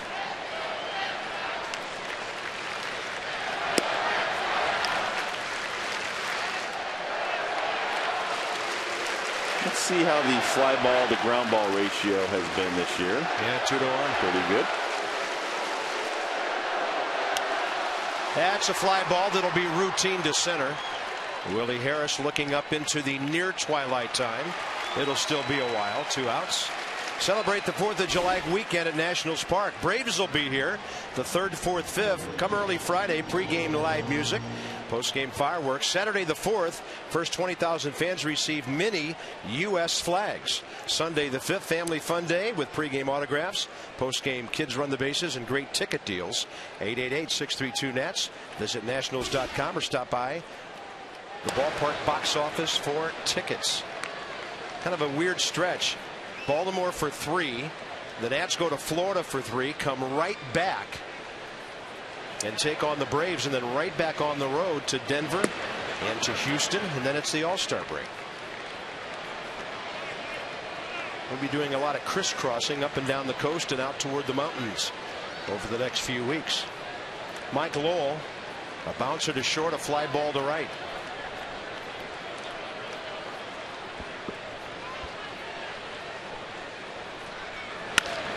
And a base hit to left.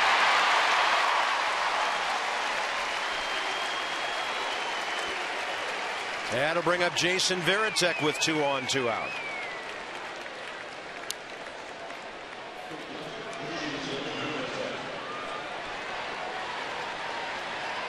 Since the year 2002, Major League catchers home runs, this man number 2 to Jorge Posada of the Yankees.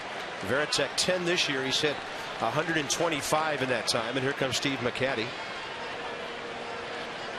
Kip Wells just got up, and John Lannon has already thrown 91 pitches in 4 2/3. This is a far cry from his efficiency last week at New York.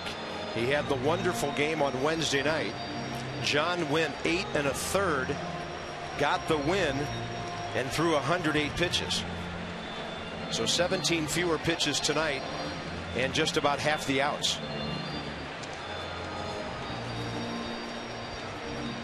Almost like he's been a little bit too cautious with this lineup. And I know they're number 4 in the American League in offense. But I think the Yankees are more dangerous from a long ball standpoint than these guys. Yeah, in that stadium. And this is more of a pitcher's park. David Ortiz is not in the lineup. He's just been a little bit up in the zone today, as you talked about. He has not had the very good 2-to-1 ground ball to fly ball ratio. And Varitek hit the ball hard last time, but right at Adam Dunn and left. A breaking ball for a strike. Now, John Lannon cannot make his money up in the zone. He's got to be down with the changeup, down with the breaking balls in on righties.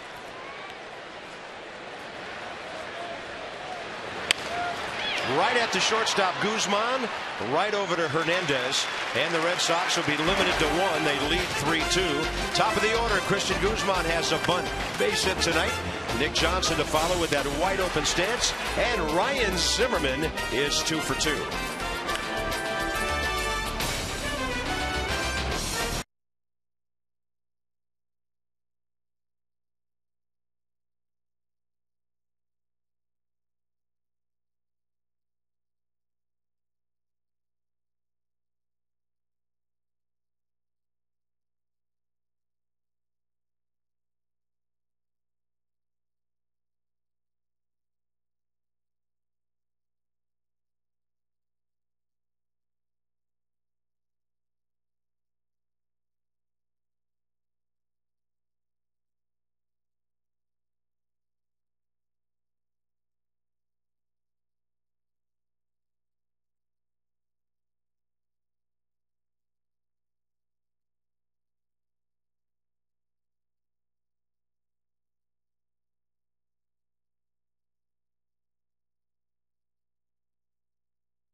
And her mom having a great time at the ballpark tonight.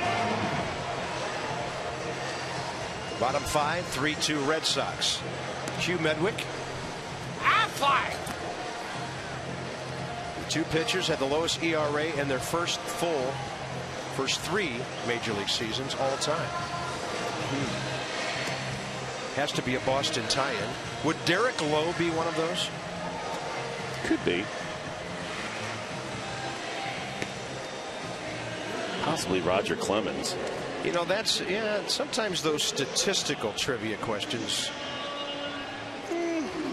it's trivia, but numbers involved. Red Sox lead the way since '07. Not to be forgotten, their World Series championship 3 years before that, when they broke that long 86-year drought. World Series drought.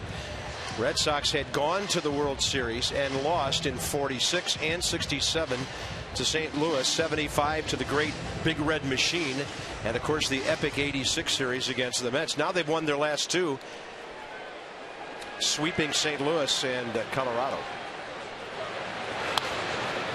And by the way, having been up to the Hall of Fame almost every year for the last 10, 12 years, first 2 rings they've ever taken home. The 3 championships they won before were watch bobs. They were not rings back in the 1900s. So wow. The first ring that they ever received was the 2004 World Championship. Guzman gets jammed and hits a fly ball to left center. Early call there by Jason Bay. The Boston Americans won the first ever World Series in 1903 over the Pittsburgh Pirates 5-3. The Americans became the Red Sox in 1908.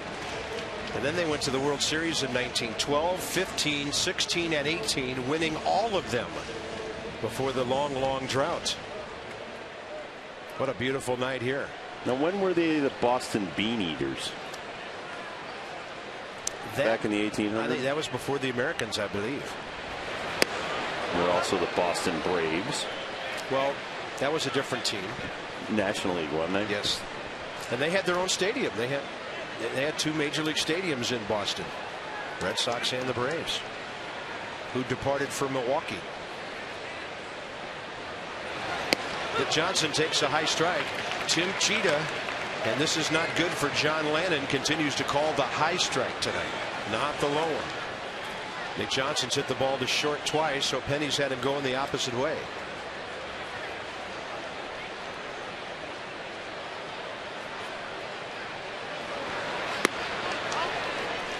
Bean Eaters, Americans. I'm not sure any of them will ever surpass the Brooklyn Bridegrooms that the Dodgers were named for a while.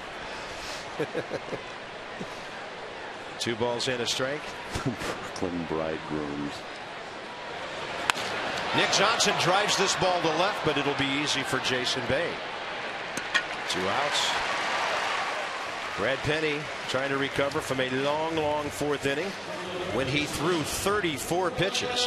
This copyrighted telecast presented by authority of the Washington Nationals and may not be reproduced or retransmitted in any form, and the accounts and descriptions of this game may not be disseminated without the express written consent of the Washington Nationals.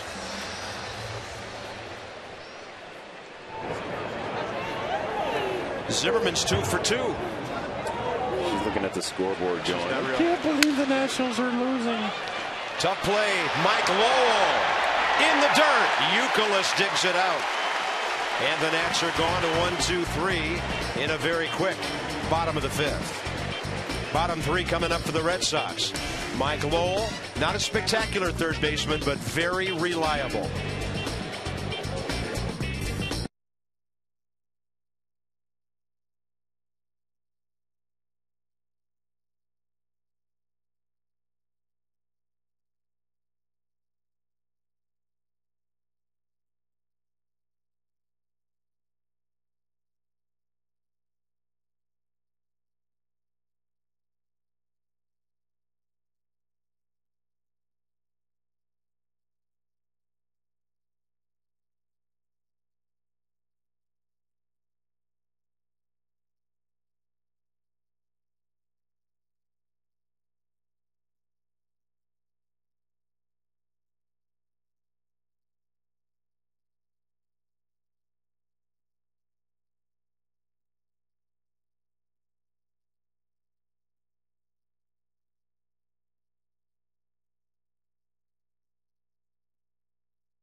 like it. This is what baseball parks and rivalries are all about.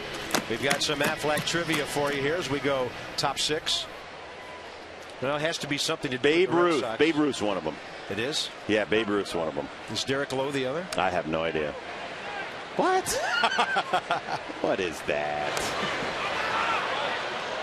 Wow, dibs. What was that? Wait, could you play that back? What was that? You and Takashi Saito. Wow. Man. That's impressive. Let's not go back to our, okay, had their lowest ERA in their first 3 Major League seasons all time. You know, I'm pretty sure Takashi Saito and Rob Dibble have never been mentioned in the same sentence. No, that's the first one. And we don't like to live out of our scrapbooks. I know Takashi, and he says, I don't like to live out of my scrapbook. Well, they got us. They got us with that one. They did. They got us eating a lot of Boston Somebody beans. had way too much time on the charter last week looking through the Boston media My guide. goodness. Rain delay. Oh, yeah, the 5.5 hour rain delay. Yeah. Jacoby Ellsbury, 2 for 2, single, RBI triple. 1 and 2 from John Lannon. Slapped off the glove of Zimmerman. Ellsbury 3 for 3. He was thinking about 2. Nice knockdown right here by Ryan Zimmerman. Jacoby Ellsbury smash right here. Right off the looked like the wrist of Zim. 4 out of 6 innings.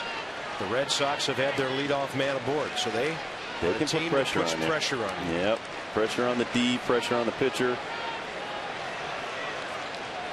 Nick Green, the number 8 hitter. There goes the runner. Not even close. Josh Bard missed the bag by 6 feet. That's number 30 for Jacoby Ellsbury.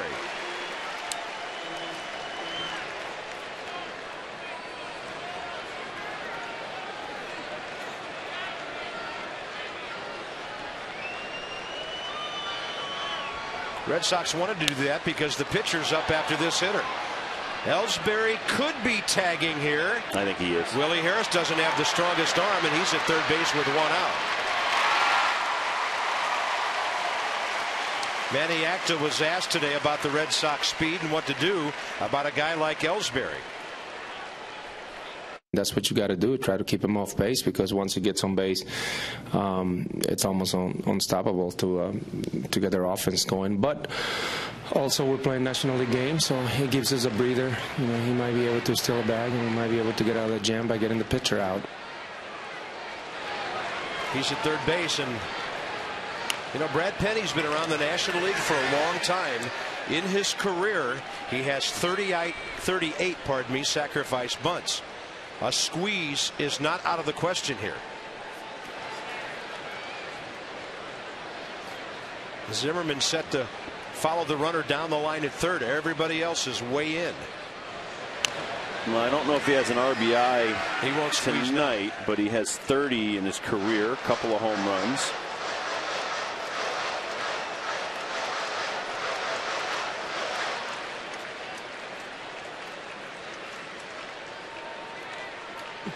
And he does have a couple of triples.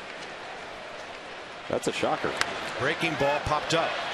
Nick Johnson, foul ground. That'll work. 2 outs. And it's up to Pedroia now at the top of the Boston order. 3-2 Red Sox, top of the 6th. On a picture-perfect baseball night in our nation's capital. First meeting ever between the Nationals and the Red Sox in this town. Sox used to visit the Senators here many decades ago. And they played the Expos in interleague play. Dustin Pedroia takes one right in there from John Lannon. Pedroia, double, single, run scored. He's 2 for 3. Red Sox have 3 runs on 9 hits. 3-9-0. Nats 2-4-0. Well hit left center, but Willie is there. You hit it out there. You might as well go get your glove. This inning is over. Boston is stranded 7. Dunn, Willingham, and Bard straight ahead.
for some runs as we move to the bottom of the inning. Now a lot of political flavor here at the ballpark, and I'm joined by Senator John Kerry of Massachusetts. And just tell us what you think of this ballpark so far. It's a beautiful ballpark. It's even better because the Red Sox are winning, but other than that, it's a great ballpark.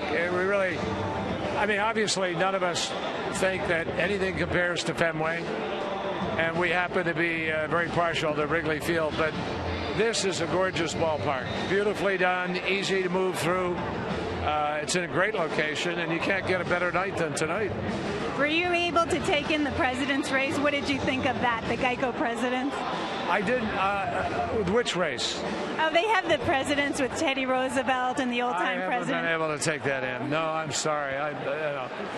Too busy with some of our own real races. All right, you have to come back and see it because it's definitely something. See it. No, it'd be a lot of fun. But this is fun, and your guys, they beat the Yankees twice in a row, so that's they're capable of coming up with a top-notch game. We got to be careful. They helped you out with the Blue Jays as well. They took 2 out of 3 from the Blue Jays. Love that. Keep doing it, please. Okay, Senator, thank you so much. We hope to see you back here again. I promise. Oh, almost getting a ball. That was my foul ball. All right, thank you so much. One of my good friends right over here caught the last foul ball earlier. See this guy right here? There's the ball. Fantastic. Okay, let's go back upstairs to Bob. Thank you, Senator. Adam Dunn, 0-2.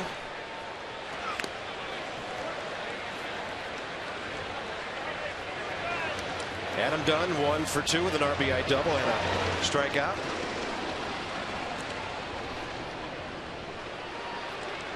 We got some serious Navy Yard helicopter maneuvers right over the first base roof on a couple of occasions tonight. No balls and 2 strikes to Adam. Off-speed pitch. He's way out ahead. I do know that Reese Witherspoon and Jake, was it Gyllenhaal, are here in the stadium tonight. Really? Yep. Wow. We were in Georgetown last night. They're filming that Nationals movie with Owen Wilson as a closer, and he falls in love with Reese Witherspoon. I can't blame him for that. That's kind of far-fetched. How many closers get lucky with hot chicks? Don't ask me. I'm kidding. I'm just glad it's not Legally Blonde 3 she's doing. Oh, come on. Those first 2 were some really serious The movies. first one was cute. It was. Sequels. Even Major League, the sequel. No. You got to have Wesley Snipes in the second one. 0-2 to Dunn. Adam hanging around. Adam Dunn, Josh Willingham, Josh Bard for the Nationals, bottom of the 6th inning.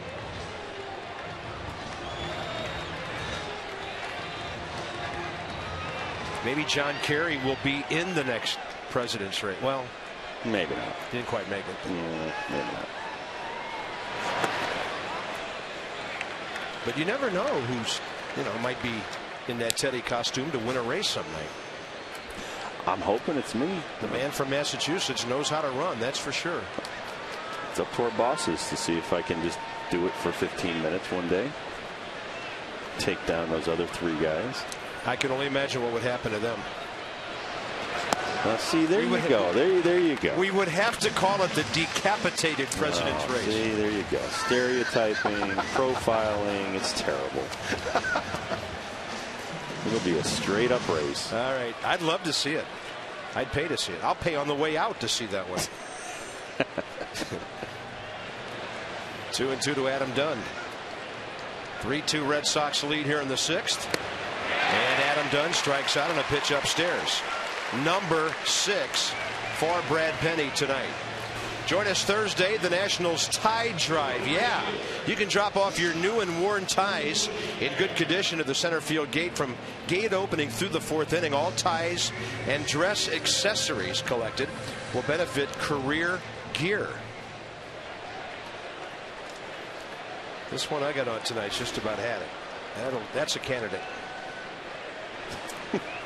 I've got some older ties I'll be bringing in. Yeah, Rob McDonald, the Nats traveling secretary, was all over me You know, when Screech ever had a tie on. But Rob brought in a bunch of really bad-looking ties. He was telling everybody he got them from me. Oh, and I told him, nice. I said, buddy, I've got ties older than you. That's on the corner.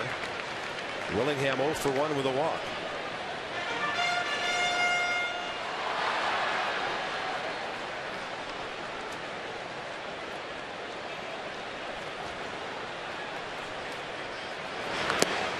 Good idea of Josh on the breaking ball, and he took it. Willingham does have a base hit since coming back from the bereavement list. He had an RBI double off the wall in the 9th inning of the 9-4 loss to the Blue Jays on Sunday. Fastball up, and he slammed it off the gear of Jason Varitek. 2-2. Brad Penny, 100 major league wins, 77 losses, his 259th start. As Rob mentioned, he's only gone the distance in his career 3 times, 2 of those shutouts. 1-0-2 for Florida, 0-5 for the Dodgers,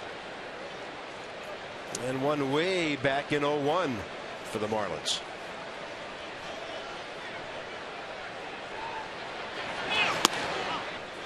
Three and 2. Now his pitch count's over 100, and he's only 1 out into the 6th inning. John Lannon's at 104 pitches. So the bullpens will decide this one tonight.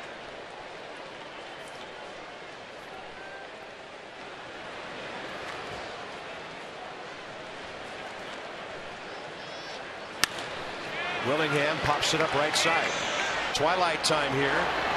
Lights have taken effect, and J.D. Drew has it. Their bullpen does get loose now. Starting to mill around and move. So Brad Penny could be close to the end of the line here with 2 outs in the 6th. He hasn't given up a hit since Ryan Zimmerman led off the 4th.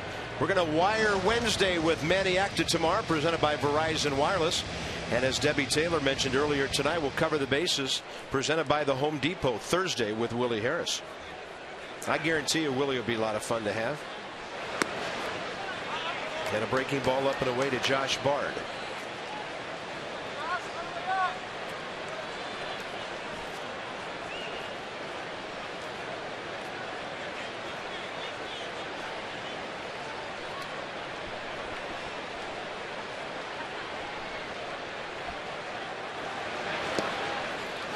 I mentioned Brad Penny from the same high school in Oklahoma as Jim Brewer. Jim Brewer was one of the best teachers of the art of pitching around. A lot of college programs tapped him. He had a relationship with the Oral Roberts University program in Tulsa. He was a beloved Dodger, and Brad Penny carries on that tradition. There's a base hit. Bard getting extension, and he really got great wood on that ball. The Nationals have their 5th hit of the night with Willie Harris coming up. So Josh Bard continues to swing the bat well. In the month of June, he's now 12 for 35. .343 batting average for Josh Bard this month. Here's Willie Harris 0 for 1, fly ball to center and a walk that filled the bases back in the 4th. That was right after the wild pitch that was thrown while Willie was batting that tied the game.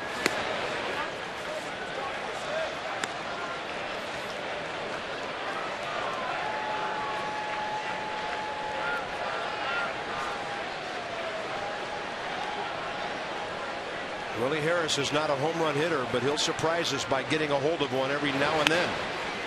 That'll be popped near the left field line. Long run for Bay, and the shortstop Nick Green, who can't get there.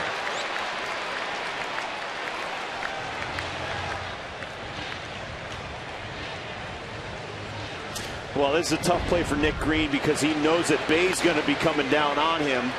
So he gives it a great valiant effort. Then right at the end, he just slides, not knowing if his left fielder is going to be right there, trying to avoid a collision.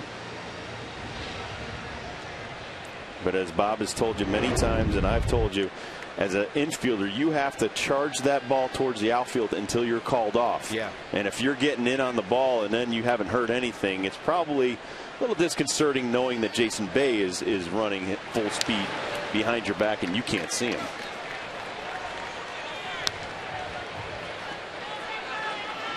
It's a little deeper here than it is at left field Fenway Park. 315 down the line, and I've had a lot of people claim it's not 315 to the Green Monster. I've heard that too.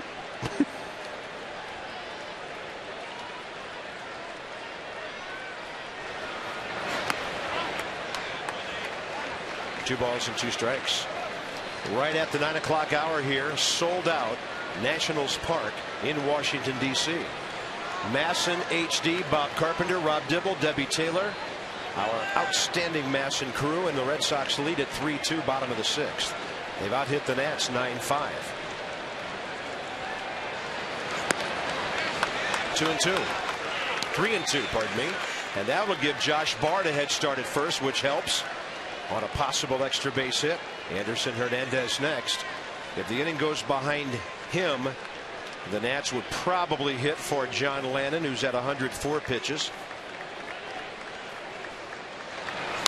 Willie Harris, right field, heading for the wall. Can the catcher score? They're going to send him. Here he comes. The relay home. Tie game. Willie Harris delivers again. The Nats got a break. That ball hit the right field wall and died. It did not carry him, and that gave Josh Bard a chance to score. Well, Josh Bard is running on the 3-2 pitch with 2 outs. Willie Harris hits a double down the right field line past J.D. Drew. J.D. Drew makes a great throw to the cutoff right here. Pedroia's going to make a great throw home. Josh Bard hit a wall coming around third, but makes it in there. Yeah, players have called that having a piano on your back from third base to home. I think he had the Babe Ruth piano on his back there. And the Nats have tied the game. They're going to knock Brad Penny out of the game. And Anderson Hernandez will be facing the Boston bullpen. Del Carmen. Willie Harris with his 12th RBI of the year. And the Nats are giving the AL East a headache again.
Willie Harris continues to make it really difficult for Manny Acta to get him out of this lineup. Well, straight fastball down Broadway. Willie Harris makes him pay, knocks him out of the game with this hit. It's a double off the wall. Josh Bard was running on the pitch, full bore, but coming around third, slow down a little bit. Watch this. Okay. And he scores. If Troy's relay is nearer home plate, Josh Bard might have had a problem. Yeah, it's probably still a 3-2 game, but you know, he's one of the faster running catchers I've seen. Here's Anderson Hernandez. 0 for 2. Pitcher spot next. Elijah Dukes on deck. It's possible the Nats could make a winner out of John Lannon here. Brad Penny could still be the loser. He's responsible for Willie Harris on base. 2 consecutive 2-out hits here.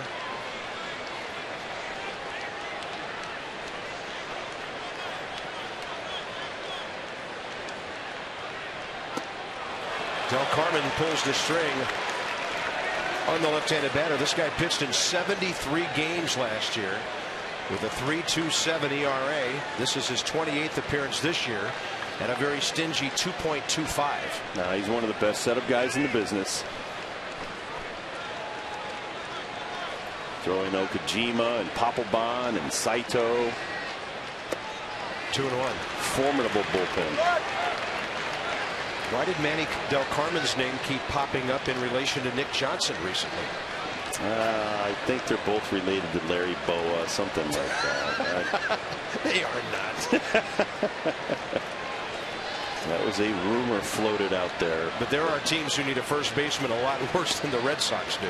Well, when David Ortiz was struggling, and he is no longer struggling, he has 6 home runs in like the last 3 weeks. David Ortiz has 5 homers, 9 RBIs in his last 14 games now. And the problem was, you already have a Gold Glove first baseman in Youkilis, and he was going to come off the disabled list. What would happen to Nick Johnson? You have Big Papi making, I think, $12 million a year, DHing for the Red Sox. 2-2 to Hernandez, who has to protect now.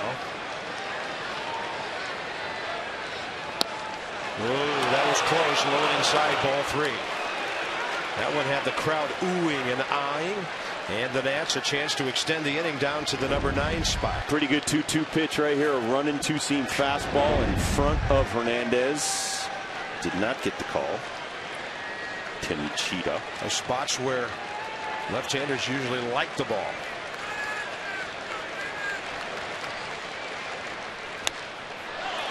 Looked like it was inside, but Hernandez flighted down the right field line. J.D. Drew catches it. Nats tie the game. Both starters will get no decisions if Lannon doesn't come out for the 7th.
Now in a 3-3 battle. The Nats going toe-to-toe with the Yankees and the Blue Jays, and now the Red Sox. This is good baseball here. This is great baseball. We've knocked their starter out. Our starter comes out for the top of the 7th. Not the best pitch game we've ever seen by John Lannon. I think maybe in New York his last outing was maybe the best that we've seen, but he's battling. It's a 3-3 game. It's been an easy 106 pitches to this point, 16 first pitch strikes, so he comes back out for the top of the 7th inning. We'll see how long John Lannon can last. That was pitch number 105 tonight. J.D. Drew 0 for 2. 2 strikeouts and a walk, and Tim Cheetah continues to call the high strike. Twice tonight, Lannon has gotten Drew to 2 strikes and buzzed him with high heat. And look at that. His ERA at home is lower than Zach Greinke's is in Kansas City. How about that? Greinke's been one of the Major league leaders all year. Greinke's last 4 starts, though, he's been battered pretty well. Yeah. Giving up a lot of earned runs. But I said that in the open that, you know, you put John Landon's name up there in the earned run average category. He's 28th in all of Major League Baseball between Carlos Zambrano and James Shields. That's some pretty strong company. Breaking ball strikes out J.D. Drew for the 3rd time tonight. He is the only batter John Lannon has fanned tonight. That's how the top of the 7th gets underway. And I think Manny Acta is sending us a very important message here, Rob Dibble. My kid has 104 pitches, not the greatest of games, not a bad game. And I'm going to send him out there for the 7th inning. Well, just as I say that, at least for one now more hitter, Manny's coming out for a double switch. And Julian Tavares will be getting the nod right here, but it just shows you that he had confidence he could get Drew out one more time, and he did. Great job by Landon. John will scatter 9 hits. He'll walk 2 batters, one of them intentional, 3 strikeouts, and he's due for a real nice ovation when he comes off.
A Steven Strasburg t-shirt sighting at Nationals Park. 1 out, top of the 7th, and former Red Sox pitcher, with Alberto Gonzalez taking over at second base and batting 9th on the double switch, Julian Tavares. He was with the Sox 06, 07, 08. And in 07, when they won the whole thing, he had 7 wins as a spot starter. Here's Kevin Youkilis, 1 for 3 with an RBI hit. So these guys know what to expect from him. Tavares will feature a sinker. He threw this breaking ball really well over the weekend against Toronto. We've talked about that. The more Julian works, the better his stuff is. I think Manny Acta and Steve McCatty are down with that whole program. One hopper to Ryan Zimmerman, and he throws it away again.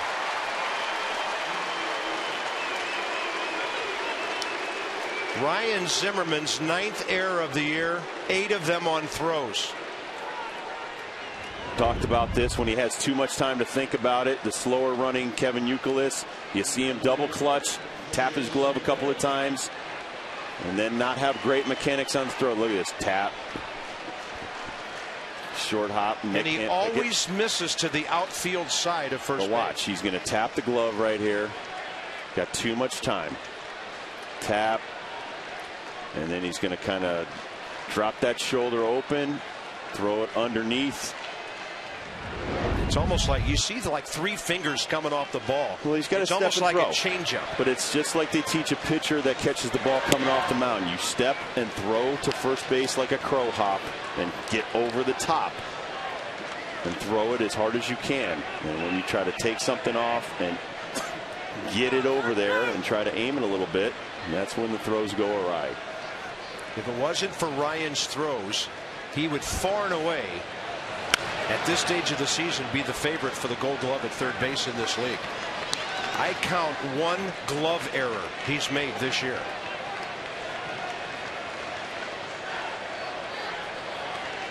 Lead runs aboard with one out here in the seventh, and it couldn't have happened at a worse time with their best, hottest hitter coming up.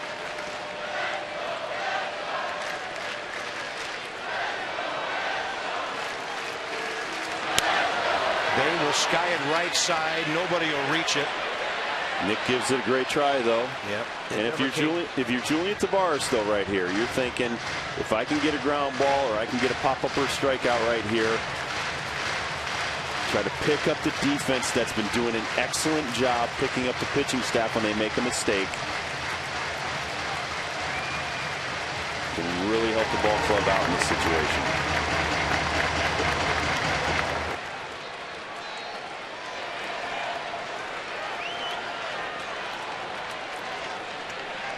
Jason Bay 2 for 3 tonight.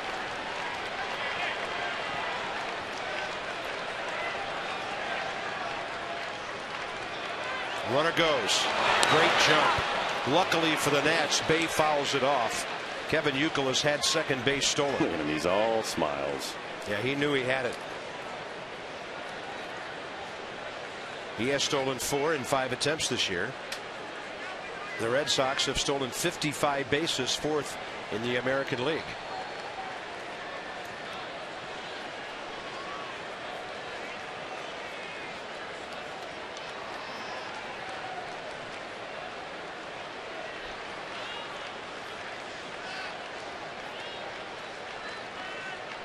Short lead. Inches off. He's holding. Jason Bay, base hit. Youkilis makes the turn, going to third. Had him done. And now they have second and third, 1 out.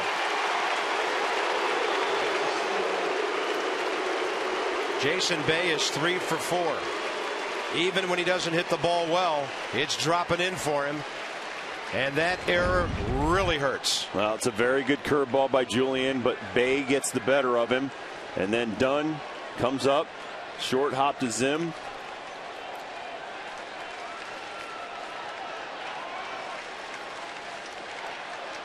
Ryan got a piece of that ball and kept it close.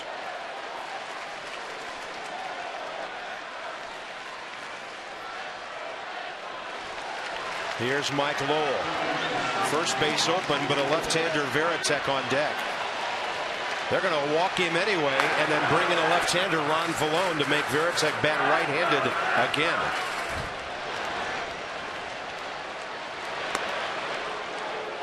So this will be the last man Tavares faces, we think.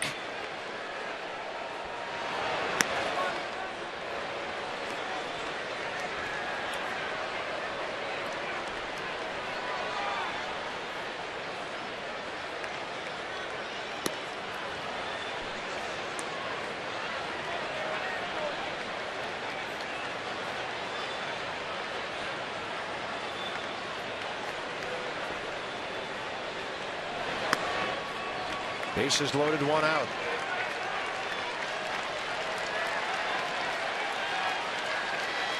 Looks like Tavares is going to stay. The double play is in order, and at times in his career has Boston and Washington sit together. Julian Tavares has had a devastating sinker that has resulted in many ground balls. Jason Veritek is 0 for 3 tonight. And he's batting .224. The runners at third, Youkilis. At second, Bay. At first, Lowell.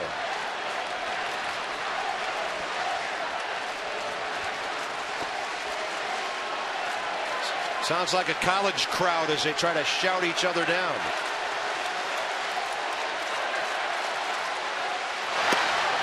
Ball 1.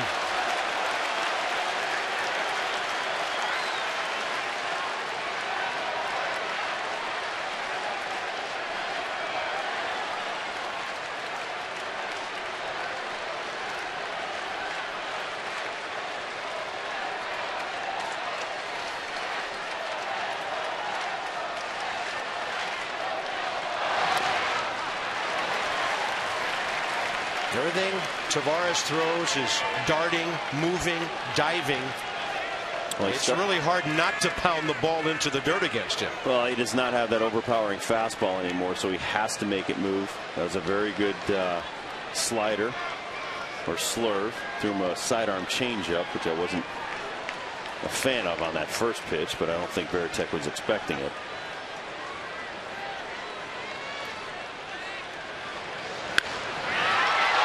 Nationals praying it slices foul, and it does. Sinking fastball away, very nice. Strike two. He got good wood on that. Well, Varitek hit 220 last year, 255 the year before that. One of his best years, 04. 296, 30 home runs. Excuse me, no, 18 home runs, 73 RBI.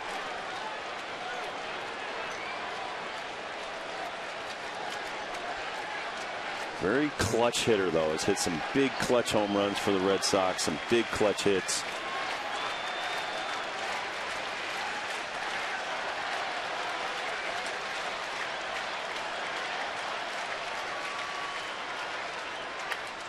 Pops it up. That should be deep enough for them to score. I'll really take it.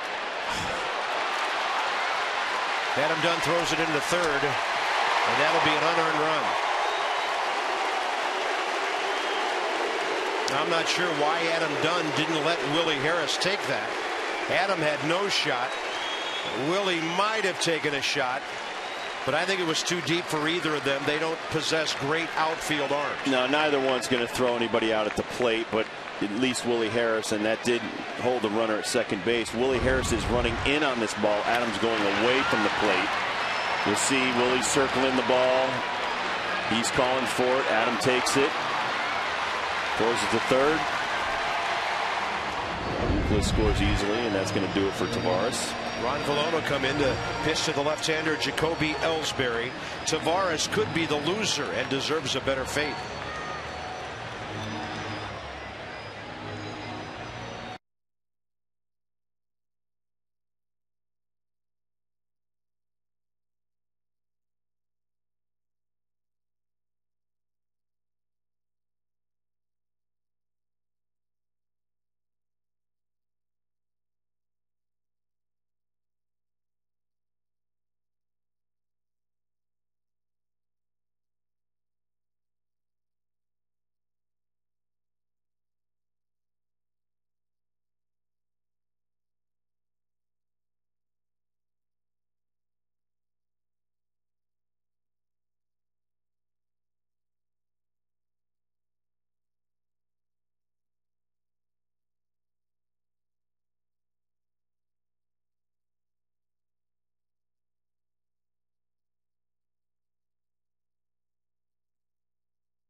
Top 4-3. Jason Bay, a tremendous night.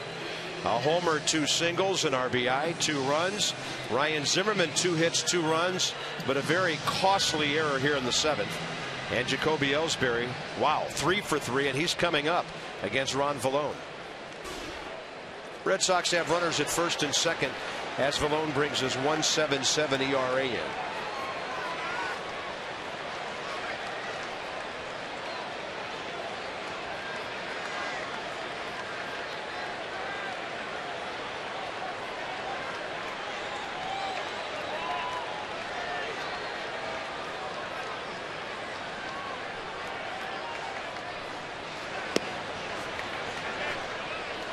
Breaking ball missing.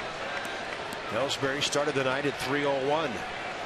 He may be sending a message to Terry Francona to bat him higher in the lineup. As we told you before, though, he's been struggling against left-handed pitching this year. Just happened to put together a fantastic night against John Lannon.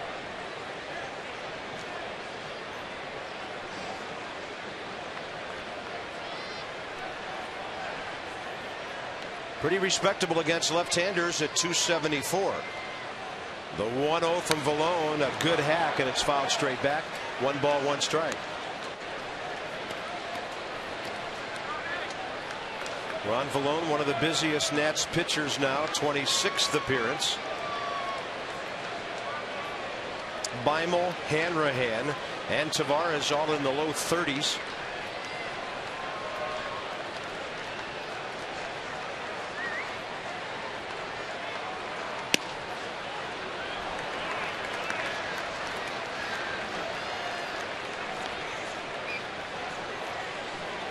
Number 8 hitter Nick Green next.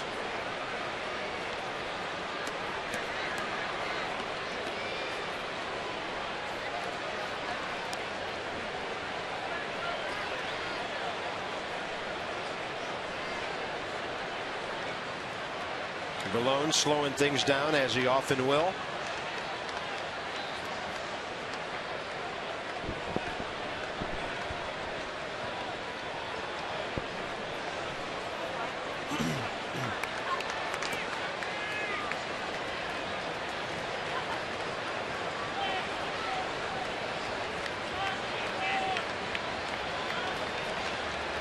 We've told you many times when Ron Vallone comes in, he may change the tempo of the game to his liking. Dean Smith would love this guy. He's the baseball version of the 4 corners. 4 corners, baby. 3-1 now. And I think he's just trying to slow down Ellsbury, keeps Lowell at first, and getting a big lead, even though Nick is playing deep.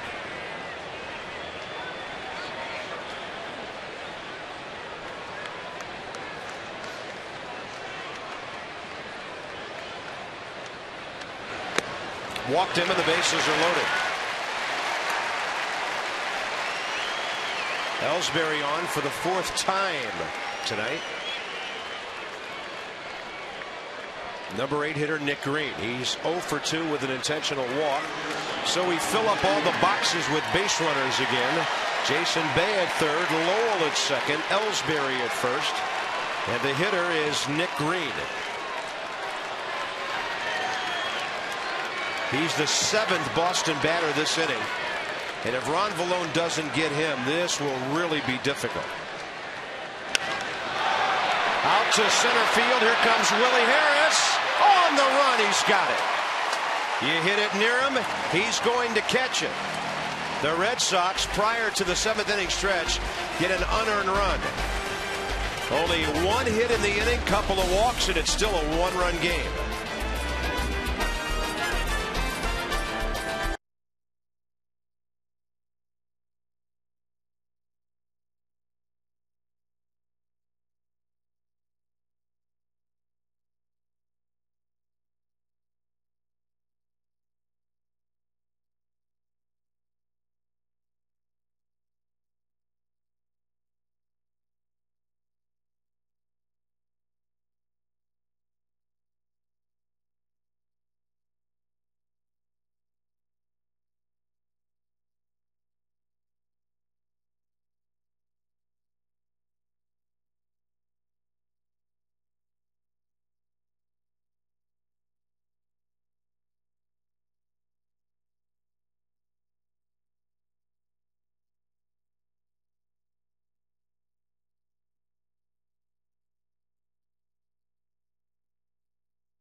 Your next trip at Southwest.com. By PNC Bank. PNC leading the way. And by Acura. Acura Advance. Bottom of the 7th, it could have been a whole lot worse. It's only a 1-run game. Red Sox lead at 4-3 at the 7th inning stretch. Follow the Nats on your iPhone and iPod Touch. With MLB.com At Bat 2009 featuring play-by-play video highlights and live audio broadcasts. Visit Nationals.com on your iPhone or iPod Touch to purchase. All right, let's run up the flagpole. The idea about scoring a couple of runs here. It's the bottom of the 7th. Alberto Gonzalez will lead off. He took over at second on the double switch, so he's now batting 9th. So Manny Acta got the inning set up the way he wanted. Nobody was anticipating an error and an unearned run, and now the Nats have to battle back again. But if you were to tell me that it would be 4-3 in the bottom of the 7th inning against the Boston Red Sox, you take it? I would take it. Playing for the tie here at home. It's up to the bullpen now.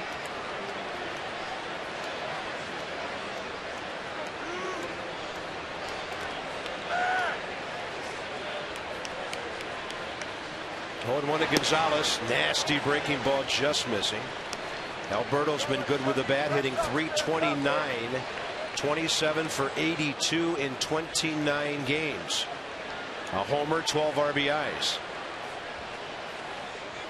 It's like having 2 leadoff men here with Guzman following.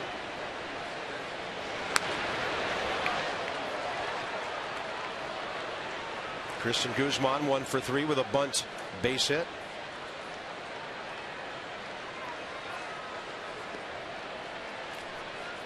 And then Nick Johnson, maybe Zimmerman here in the 7th.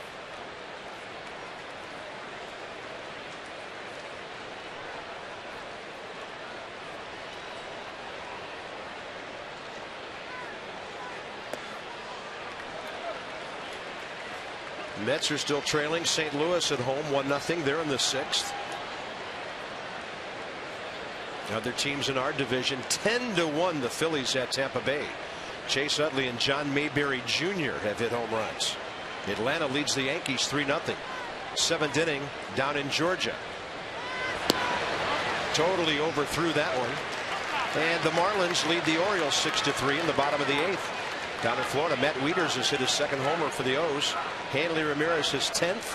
Dan Uggla his 14th for Florida. Have you done an interleague up-to-date update? I will figure that out during the time. There you go. Thank you for reminding me. Hey, you know what? I have to keep you sharp, you know. You're the captain of this ship. Nats get a gift in the bottom of the 7th. Frost brewed Coors Light brings you the freeze can for the world's most refreshing beer. Right here, Nick Green is going to touch Christian Guzman, or Christian Guzman is going to touch Nick Green's glove, because it's smacking him square in the face. And there's your freeze frame. So Coors Light. It's catching some face right there. Great 6-3 though, and that might be it for Del Carmen. It is. It is, with Guzman the switch hitter coming up. He will pitch a 1/3 of an inning, give up 1 walk. Further into the Boston bullpen and an interleague update when we come back.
Those two doubling their fun at the ballpark tonight.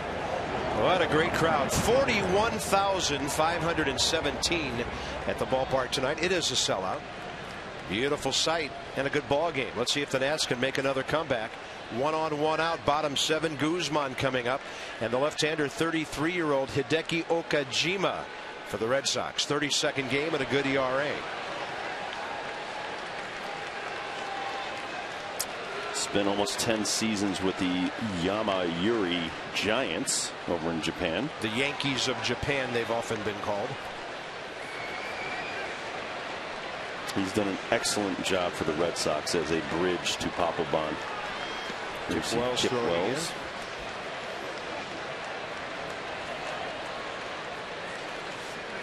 Guzman steps back from a fastball under his hands. Ball 1. All right, the unofficial, because I was a broadcast major and math is not my strength, interleague update going into today. American League 89, National League 81. It's gotten a game or so closer since Sunday.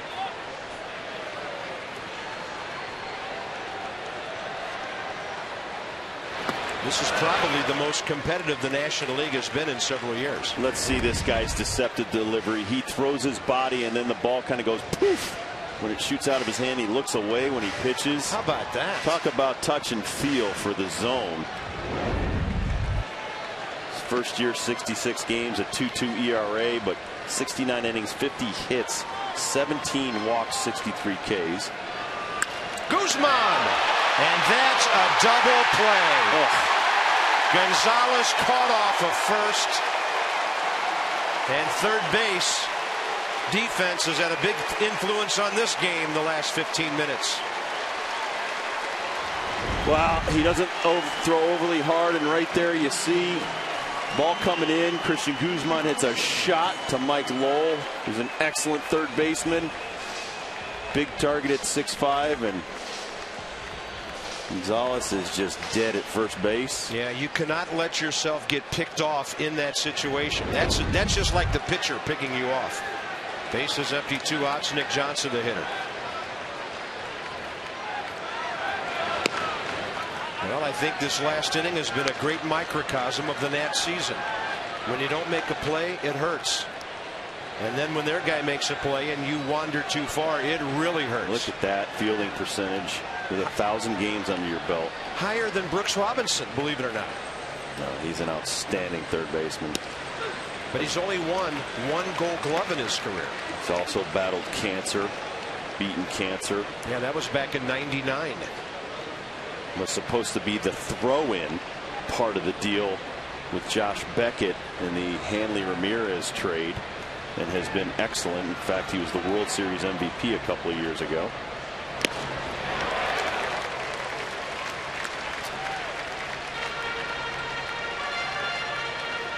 And Mike Lowell, you know what the most he's ever struck out in a season has been? 65 times. He's an amazing player. For a guy who hits for power and drives the ball, amazing contact. And started with the Yankee organization, as a matter of fact, of all the places to start. 20th round in '95. And Okajima almost painted the corner against Nick Johnson.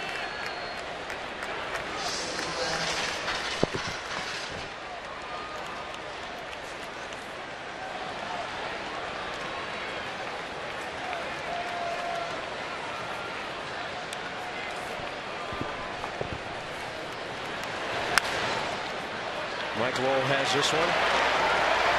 Inning over. On to the 8th. 4-3 Red Sox.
Rapid rewind. Nationals a key double play early. They took a 1-0 lead.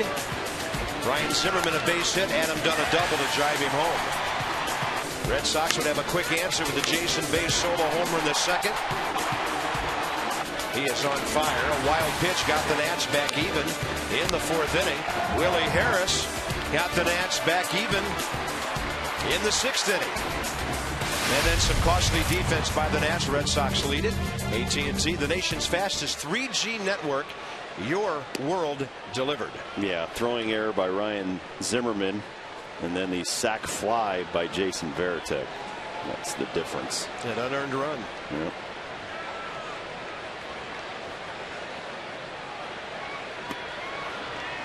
In the top of the eighth, Rocco Baldelli, the former Tampa Bay Ray, who's had all kind of injury problems the last few years, including a condition called mitochondrial disorder that has slowed his muscle recovery and causes him to get tired, and a very untired swing to start the eighth inning. Horizon Files presents Nats Extra, coming up right after the game with Johnny and Ray here at the ballpark. John Lannon very good into the seventh inning. The Nats approach to Brad Penny. It resulted in 3 runs on 6 hits. John Lester, Craig Stammen tomorrow night, the preview. Here comes Manny Acta to get Ron Vallone. Kip Wells will be next on the Nats bullpen merry-go-round with the Red Sox up a run.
Right back here at the same time, lefty John Lester for the Red Sox. 100 strikeouts to 28 walks, but he's only 5-6 with a high ERA. Craig Stammen is coming off his first major league win at Yankee Stadium last week. That's how he kept the ball down against A-Rod and the Yanks. He's 1-2 with a 4.76 ERA. We'll get you going at 6:30. Hopefully somebody gets a pie in the face. That's always funny. No, we hope it's more like a banana cream pie instead of a shaving cream pie. Those are. Now, wait a minute. You were the one defending shaving cream. Oh, I was defending it, but it'd be much better if it was banana cream. You can't eat the shaving cream. Make up your mind, Dibs. Well, I don't care who gets it as long as somebody gets a pie in the face. That means it'll be a win. Absolutely. And it'll be a young kid like Stammen. Nobody's going to pie Adam Dunn, huh? I think Willie Harris would pie Adam. Not many would have the right to do that, would they? No. Or the guts. You got to have the guts to challenge Adam. Well said. That would be like me pieing you up here. No. Ain't gonna happen. I'm not like that. Ain't gonna happen. I might bring you a pie. Yes, you are very generous that way. You know I have a sweet tooth. You're constantly feeding me sweets. We got some snacks up here. You always have snacks. It's called long games, my son. Is that how you kept the bullies off your back through college? Hey, don't kick my butt. Here's a snack. If only I had cakesters in college. Cakesters. Top of the order, Dustin Pedroia, 2 for 4 tonight. Rocco Baldelli, when he came up with Tampa Bay back in '03, was extremely fast. He'll have to retreat on this routine fly ball to Willie Harris, 1 out. They thought Rocco Baldelli and Carl Crawford were going to play next to each other in the outfield in St. Petersburg, Florida for many, many years. And it's unfortunate because Rocco's just a class act, great kid. Yeah. And like you said, then he's had, I think, Tommy John surgery on his elbow. He's had knee problems. He's had that blood disorder. I mean, you name it, that young man's had it. One of the best athletes to ever come out of Rhode Island, Bishop Hendrick in high school.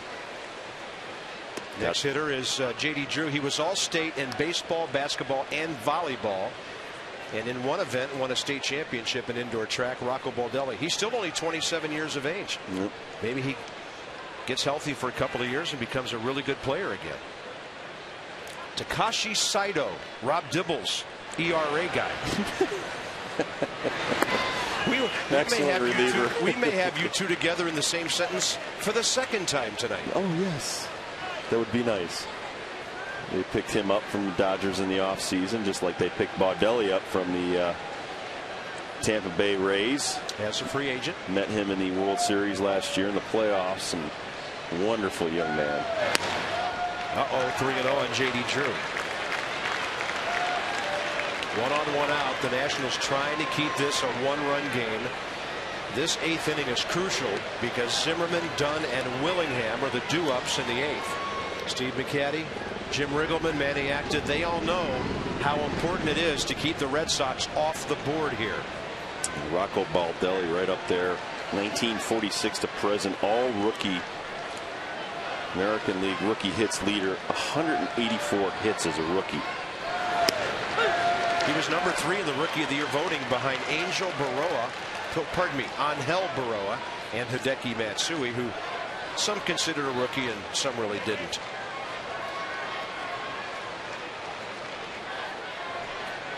Three and 1.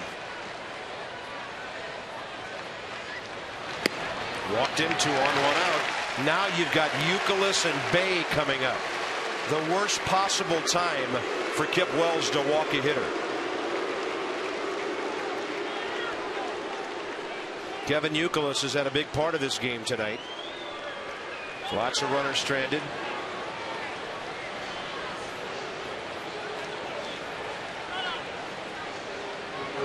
Terry Francona.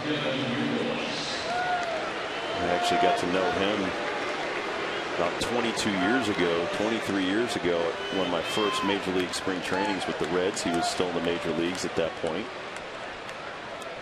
Spent a few years as manager of the Phillies before really hitting it big with the Red Sox. Boy, did he. He was 285 and 363 in Philadelphia. First round pick of the Expos back in 1980. Played 9 years in the big leagues. Steve McCaddy's not happy. He's going to visit Kip Wells here. Well, Kip is flying open a little bit. He's trying to overthrow here against the Red Sox, and talked about it with Brad Penny. When you try to overthrow and you fly open, your arm lags behind, and the ball either goes away from the strike zone or up in the strike zone, and that's what Kip's been doing. Jesus Colomé starting to pop up more in late game situations. Absolutely. And Joe Bimel's alongside. The more he gets the job done, the more jobs he will get. I think it would be safe to say that on the 5-man right-handed bullpen ladder, Joe Hanrahan would be at the bottom. Colomé has climbed right up there with or beyond Kip Wells, and then would come Tavares and McDougal at the top. I would agree with that. There's been some shifting of those roles lately. Well, and stuff would tell you too. McDougal has maybe the best fastball, but Colomé is right up there. If you throw strikes. Right, if you throw strikes. And Colomé has the most movement on his fastball when he gets ahead, which makes him a threat as a bridge to McDougal. He's just got to get it in his head that he's not hittable. He cannot go to 3-0 here with Jason Bay coming up next. Good pitch. Had some late sink on it. I mean, Kip Wells can throw the ball hard. He's 93, 94. We've seen him higher than that at times. Right, but you don't want to throw a straight 94. You'd rather have a moving 91, 92 that's moving all over the zone right here to try to get a ground ball, get you out of this situation. Ball 3.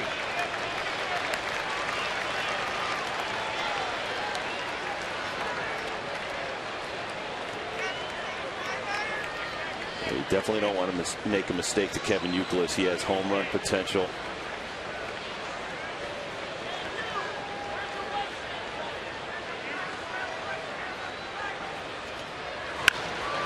That's foul. 3-2. And still a good pitch, down and in. Let's watch Kevin Youkilis in the box here. Feet together. He's got the hand sliding up and down the bat. Kids, do not try this at No, home. absolutely not. Your dad and your coach will not be happy. Do not copy Craig Counsell or Kevin Youkilis the way they stand at the plate, please. Look at his hand on the bat, barely touching it with the right hand. Not doing as much sliding, though, up and down the bat as Kip Wells walks the bases loaded here by walking Youkilis. And as Bob said, you don't want to bring up Jason Bay with the bases loaded. Kip Wells will not be pitching to him. Jesus Colome will. The Boston Red Sox are one swing away from putting this game out of reach. Top of the 8th inning, they lead 4-3. Manny has to go get Wells. He'll bring in the hard-throwing Jesus Colome, coming off a scoreless 6th against Toronto Sunday afternoon. Bases loaded, 1 out. Maybe the most important at-bat of the evening after this break.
Record crowd of 41,517.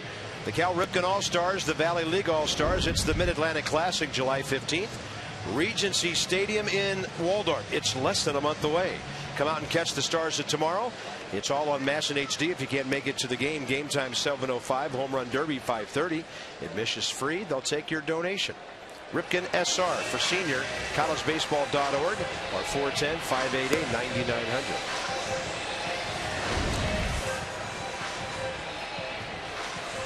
Jesus Colome, 13th game.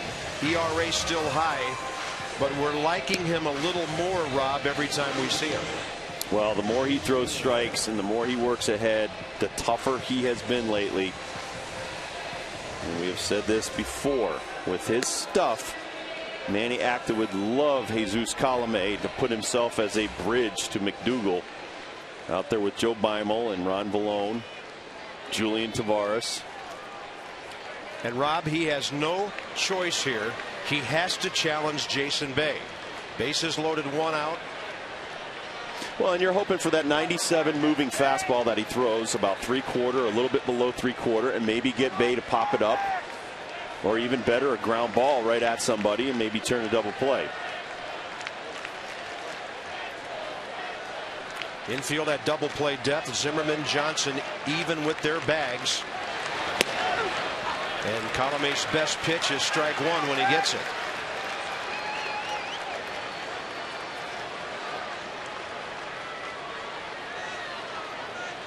Yankees continue to trail 3-0 at Atlanta, bottom of the 8th. Top of the 8th here. Red Sox 4, Nationals 3.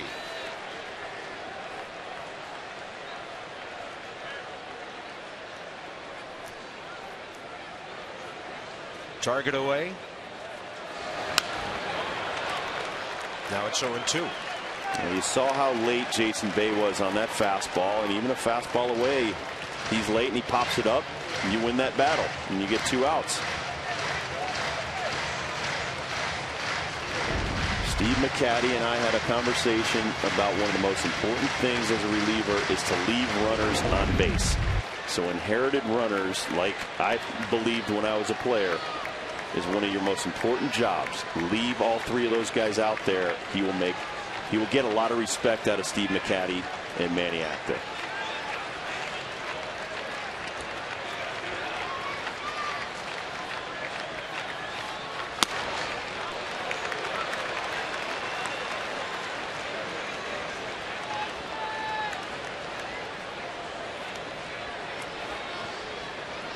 Another tough hitter next if the inning continues. Jason Bay 3 for 4 tonight, a homer, 2 singles.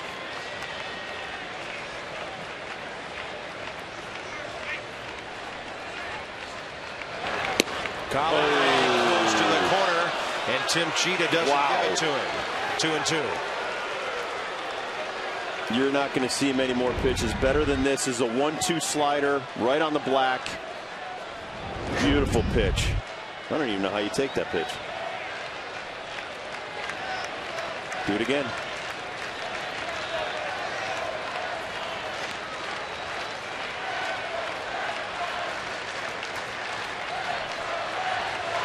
Fastball up, base hit. Baldelli scores. J.D. Drew scores. 6-3 Boston.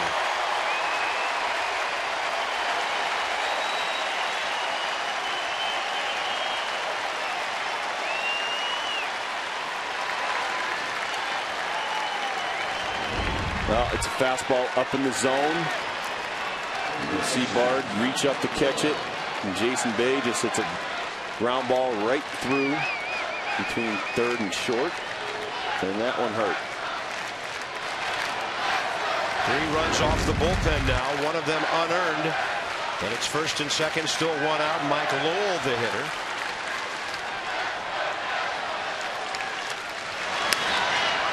And he'll pop it up out to center field for Willie Harris. These last 2 innings have proved that you better catch the ball and throw the ball and not walk people. Against a quality club like Boston, very costly. Red Sox by 3, 2 outs, and Jason Varitek, the hitter. Approaching the 10 o'clock hour here, and the atmosphere at Nats Park has changed. Crowd was going at it, going after each other recently, but now the Red Sox fans have it their way. On the road this year, they're a mediocre 17-17. Nationals at home 12-23, and the Red Sox haven't exactly been that crazy about interleague play. They're 7-5. The Nationals 5-7. Ball 1 to Varitek, 0 for 3 with a sac fly.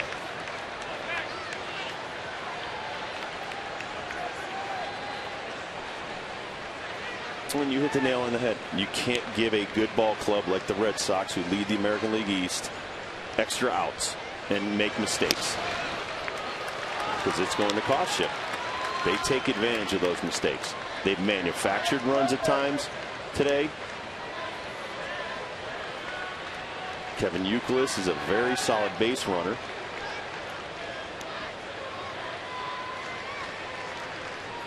So they know how to play the ball game. They play it the right way.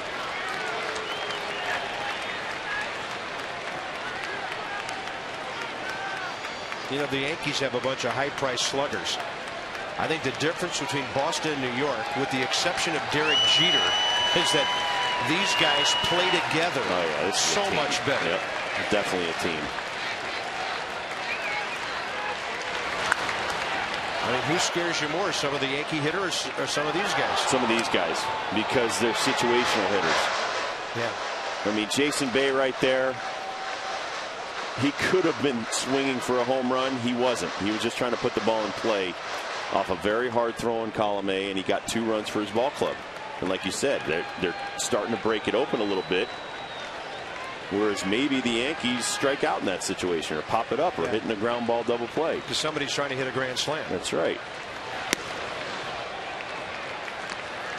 But this guy, you know, everybody was saying he can't hit, he blah, blah, blah. Well, situationally, he just popped a fly ball out to left field, and that put them up 4-3 with a sac fly. Situational baseball.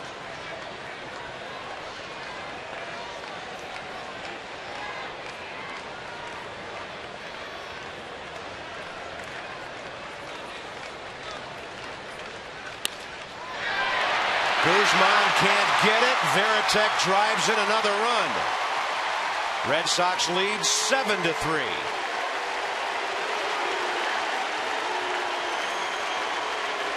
And the last 2 run charged to Kip Wells, and guess who they are? The 2 men he walked. Yeah, 2 guys he walked, and then the 228 hitting catcher right there takes a outside fastball to left field.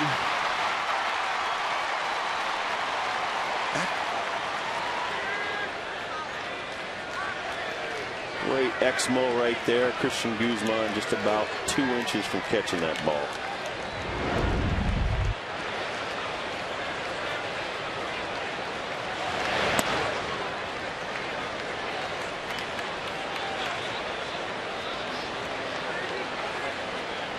Jacoby Ellsbury, perfect night, 3 hits.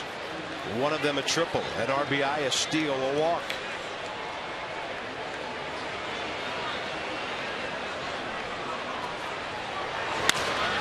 Slaps that ball to right center. That'll plug the gap. It's going to be 8-3. And if Varitek scores, it's going to be 9-3. Ellsbury with another triple. The throw hits him. And the Red Sox have blown the game wide open.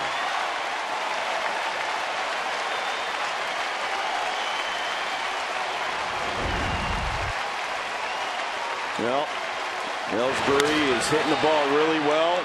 He just takes that 95, turns it around into the gap, and with his speed, easily gets into third base with another triple tonight.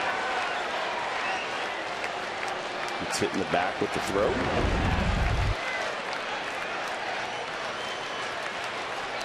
Red Sox with 14 hits. And Colome's only retired one of the 4 batters he's faced. Nick Green, the 9th Sox to bat in this inning. It's just off the corner. This was a 1-run game when the top of the 8th started.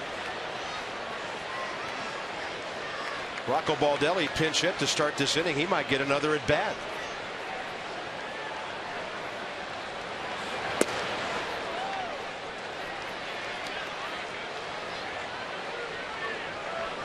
Joe Hanrahan has pitched himself into way behind situations lately.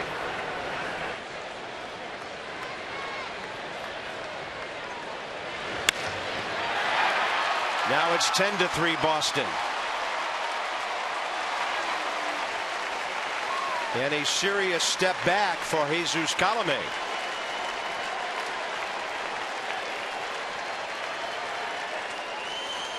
Rocco Baldelli will bat again after leading off the inning with a pinch hit.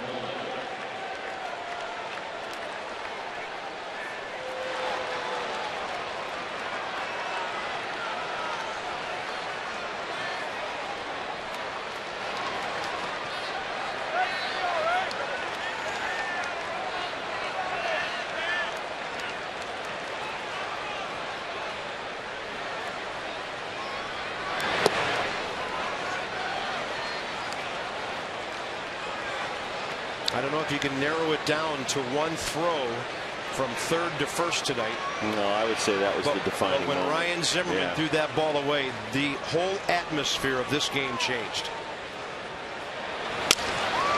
Out to Guzman at short, to Gonzalez, and the Red Sox are gone. 6 runs on the board, and they lead it 10-3.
Brought to you by Southwest Airlines. Book your next trip at southwest.com. And by Aflac. We've got you under our wing. A total change in latitude, longitude, atmosphere, you name it. Here at the ballpark, it's all Red Sox now. Rocco Baldelli will stay in the game and take over for J.D. Drew in right field. That enables the pitcher to hit second, and the new pitcher is Takashi Saito. And Saito was an excellent closer with the Los Angeles Dodgers. So what happens with the Red Sox at the end of their games? They have 2 or 3 or maybe even 4 guys that could be possible closers. And now with Saito and Papelbon, it will not get easy for the Washington Nationals. Nope. He can throw anywhere in the low to mid 90s. He's got an excellent breaking pitch. He's got that little hitch in his delivery. 39 years of age.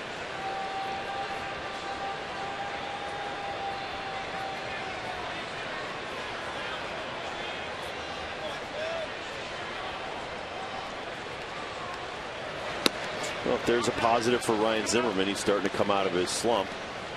And you said it earlier, as he goes, the Nationals go. Seems that way, doesn't it? Yep.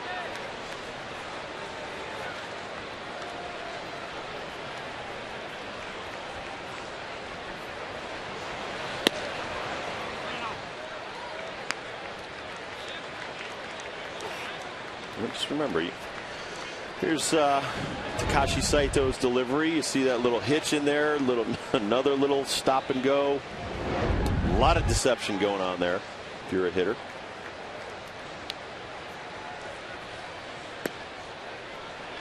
Zimmerman's aboard in the bottom of the 8th. 2007 with the Dodgers, 63 games, had 39 saves. Total of 81 over 3 seasons with the Dodgers. That, by the way, is the 6th walk given to the Nationals by the Red Sox tonight. And how many of them have scored? None.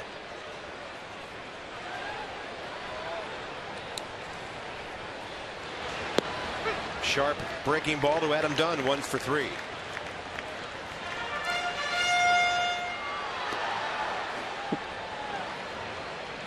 Lots of pitching problems tonight, obviously, after John Lannon left the game.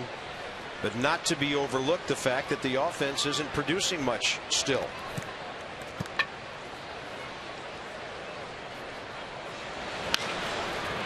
Dunn to the right side. Nobody covering second because the shortstop is playing that behind side of the second bag. base. Exactly. And Mike Lowell's covering third. This is the nobody's home play. Nick Green, you see him behind second base. Adam Dunn's going to hit about a 5-hopper right here, and Pedroia doesn't know. Should I go for it? Nick Green, I'll take it and throw it to first.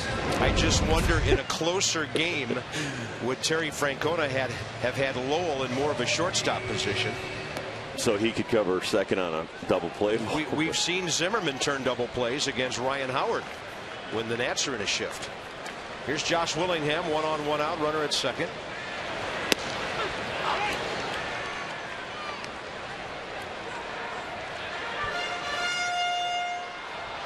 Finals starting to roll in. Cleveland won 5-4 at Pittsburgh. Tigers at home beat the Cubs 5-4. So 2 more for the American League tonight.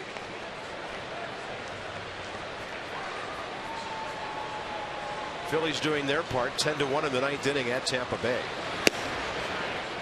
Atlanta shut out the Yankees tonight. Brian McCann hit his 7th homer.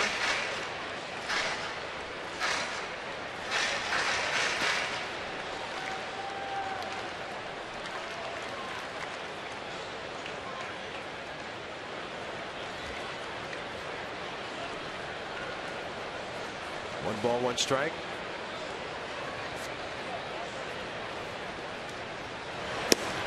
For Atlanta pitchers, Tommy Hanson was the starter for the Braves, and he's 2-0. How about Saito, selected first round in the Central League draft by the then Tayo Whales, which later became the Yokohama Bay Stars. I wonder if he thought years ago that he'd be pitching over in America someday. In the capital of the country. There you go. Willingham strikes out, 2 down.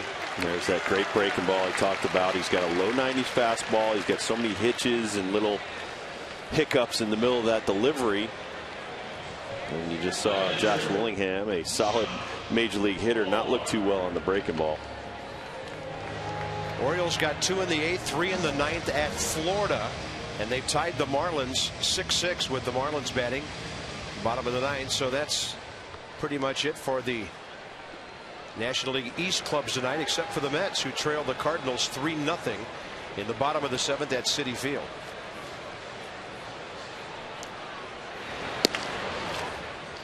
And in to Josh Bard. We should mention our good friend Jerry Remy, the color analyst for the Boston Red Sox, has not been well lately. They've used 21 different analysts while he's been ill to try to fill his role, and we hope he's doing well. Jerry fighting a tough battle against cancer, and we wish him the very best. One of the real delightful guys, ex-players that we've run into around baseball. Absolutely. One of the reasons I enjoy doing my job is I enjoyed so many years of listening to Jerry Remy do his job. Yeah. They call him the Rem Dog. The Rem Dog, and he is, I think he's the president of Red Sox Nation, if I'm not I think he mistaken. I think he is. Yeah. Dave Roberts filling in for him tonight with Don Orsillo right next to us.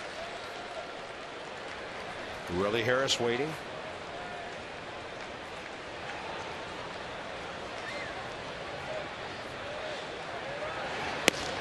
Breaking ball drops in there.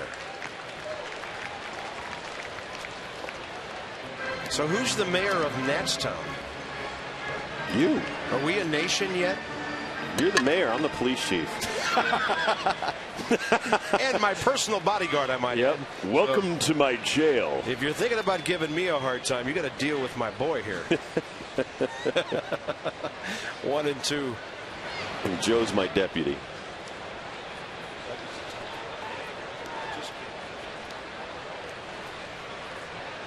Yeah, that's not a good stat for the Nationals tonight.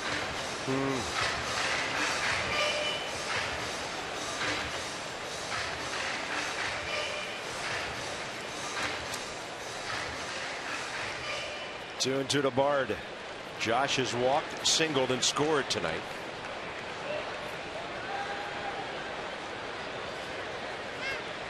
I think Will Nieves is the mayor of Natstown myself. He's always doing a meet and greet. Veritek wants the ball up. Just a little. Wow, look at that breaking ball. That is impossible.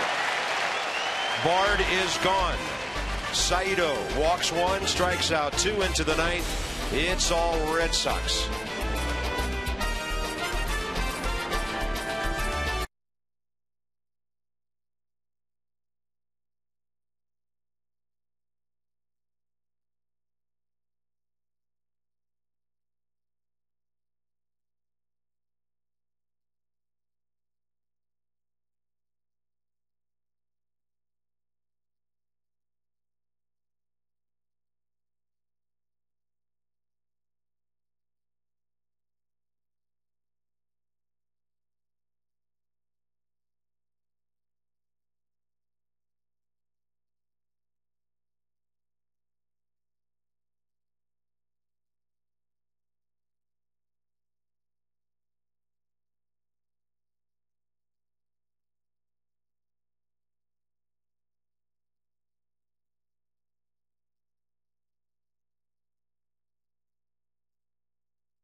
Disappointed right now going into the 9th inning, and a difficult to watch 7th and 8th innings, and this is the key play, Rob. 1 out, bases empty. Ryan Zimmerman throws the ball away. The Red Sox scored unearned run, and it fell apart from there. Well, you can't lose your focus for a second in this game because mistakes will cost you dearly, and there you see Adam Dunn not getting that ball and cutting it off quickly enough. Kevin Youkilis goes from first to third and then scores on Veritek's sac fly, and that made it a 4-3 ball game after it's been all tied up. Yeah. But yeah, the throwing error, not getting the ball in time, those little things against a very good ball club like the Red Sox will kill you.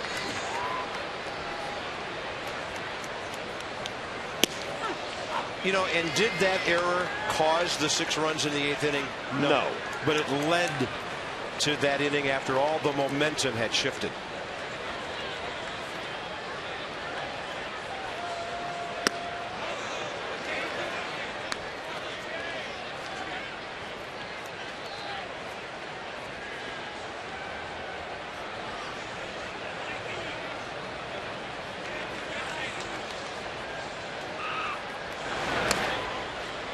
No, we've talked about it all year. You want to try to minimize your mistakes and then minimize the damage. And obviously, you know, Kip Wells coming in behind Vallone after he gives up a base hit. Walks a couple of guys. Colomé comes in behind him to try to minimize the damage, and the floodgates open.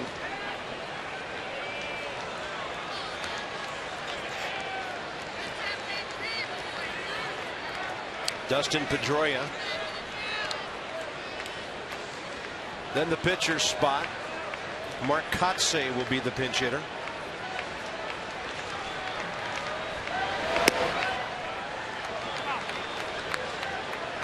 And Hanrahan goes full. There's Mark Kotsay. Always been a great outfielder with Florida, Oakland, and Atlanta. We got to give Theo Epstein a lot of credit for building this team this year. He has just put a lot of guys on the bench. A lot of great relievers in that bullpen. Brought in Smoltz, the Nationals will face on Thursday as Pedroia goes all the way into second base on a double. Yeah, look at Pedroia challenging the other team even when they're up by 7. That's good, solid, hard-nosed baseball. Still have Wakefield, who's having an exceptional year. Traded for Jason Bay. This is your reigning American League MVP right here. Watch him kick it in another gear. Yeah, and who would you rather have on your team right now? Manny Ramirez or Jason Bay? Jason Bay. Unanimous. Justin Morneau was right in the middle of it last year. Youkilis third, Joe Mauer, 2 twins in the top 4 there. Carlos Quentin probably would have been the MVP until he got mad at himself one night and hurt himself and knocked himself right out of the season. That was crazy. And then Pedroia, 3 for 6 tonight. 2 doubles, a single, a run scored.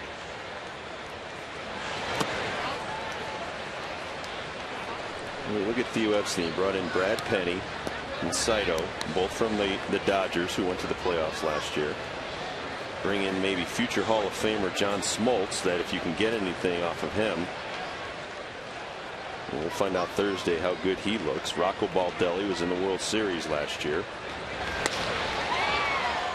That ball high in the air to right center from Kotze. Willingham squaring up for a throw, but it won't come because Pedroia stays. A lot of winners on that team. A lot of winners. You know, we just saw something very small that happened out there, but for the future in right field, Josh Willingham just took charge on a fly ball. Rob, he's dealing with everything coming at him now from different angles from when he played left. I was really happy to see him take charge on that ball because he knew a throw to third base would be his. Yeah, and he's running towards that, and toward the momentum's going towards third base. And he's never played right field until this season at the major league level, and it's very difficult to switch positions at this level.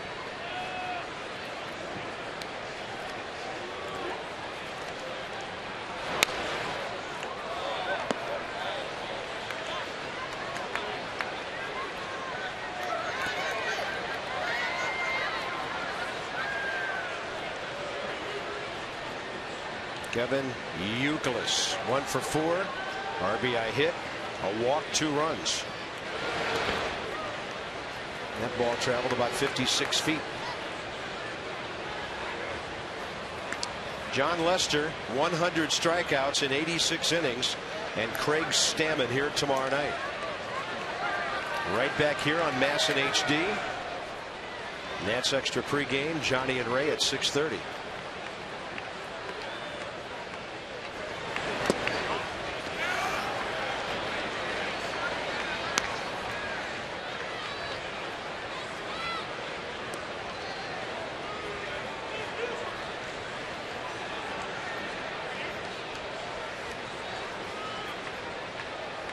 About the 16-year veteran Tim Wakefield, 42 years old. He's 9-3 with a 4.5 earned run average.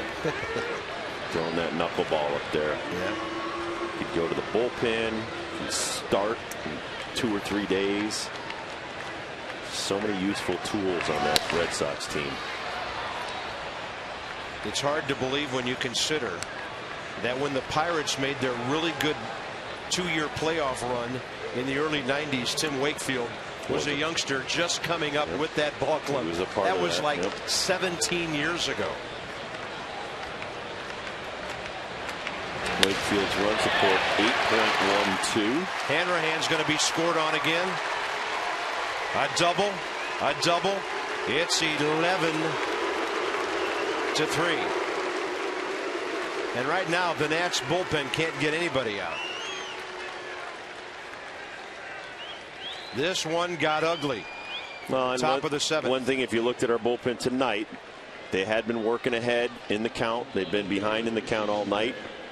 And that's going to hurt against a team like this that's just kind of sitting there waiting for you to make a mistake, get behind, make another mistake. And they will capitalize in a hurry.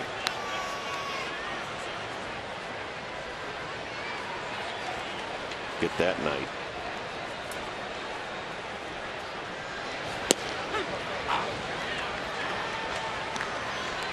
And you think he's not happy to be out of Pittsburgh? Well, he's on a ball club that has a chance to win now. Yeah. And now with the Pirates trading away Nate McLouth, you couldn't blame their fans if they're wondering what's the plan here anymore.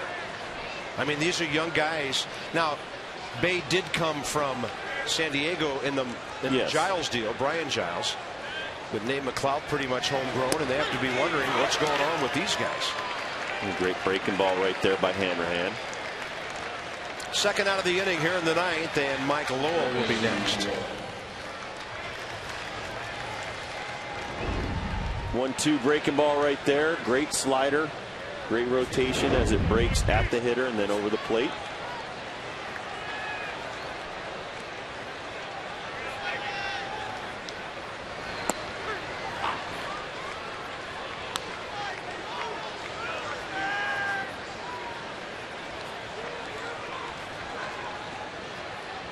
Mike Lowell 1 for 4, single and an intentional walk. Broken bat grounder. Zimmerman from near the bag. He puts Nick in foul territory, but Nick able to grab it. Nothing's coming easy tonight. 11-3 Boston.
And tonight, Johnny Holiday Ray Knight. We're coming back at you in a couple of minutes. 11-3 Boston.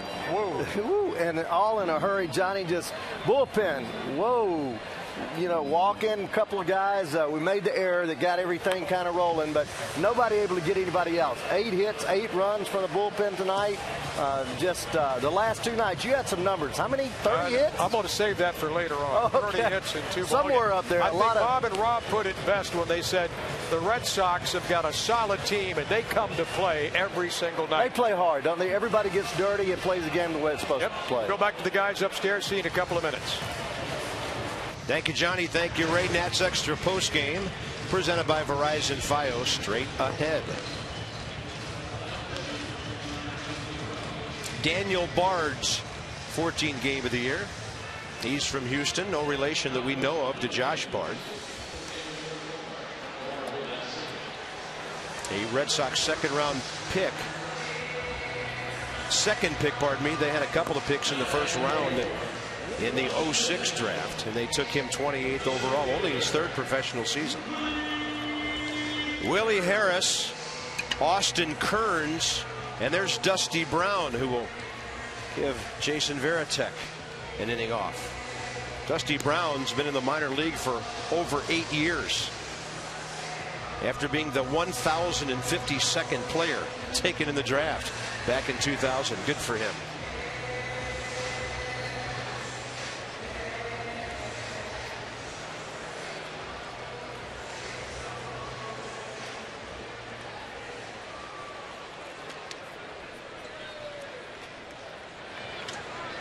For the Nationals, Harris, Kearns pinch hitting for Hanrahan, and then Alberto Gonzalez here in the bottom of the 9th.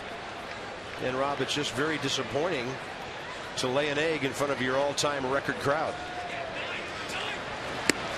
Hopefully they can put it right behind him, come back, be strong against John Lester, and then take it out on John Smoltz, who's probably only going to go about 5 innings on Thursday night. Austin Kearns getting ready for a pinch hit appearance.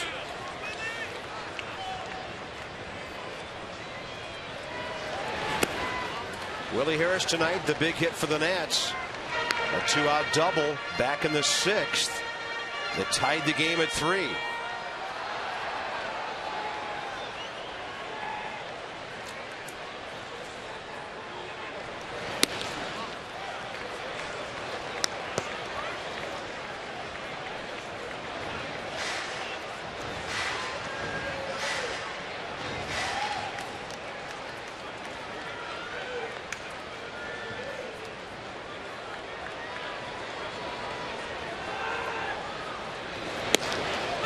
The 3-0 pitch right in there from Daniel Bard.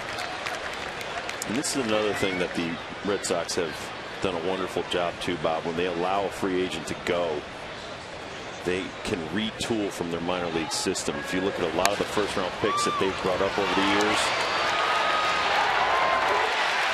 It's out. Kevin Youkilis plays it well. Those aren't boos. Those are the Red Sox fans.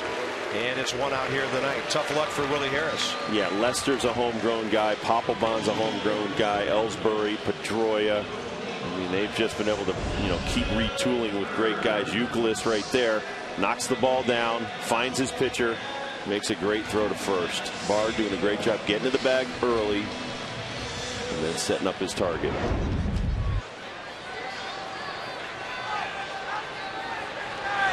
Austin Kearns is 0 for his last 15 again. Just having a big time struggle at the plate. Batting average down to $190.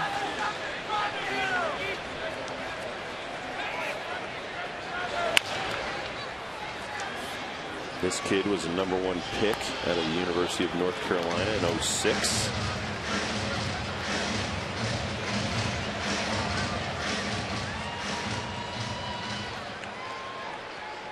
There's Alberto Gonzalez.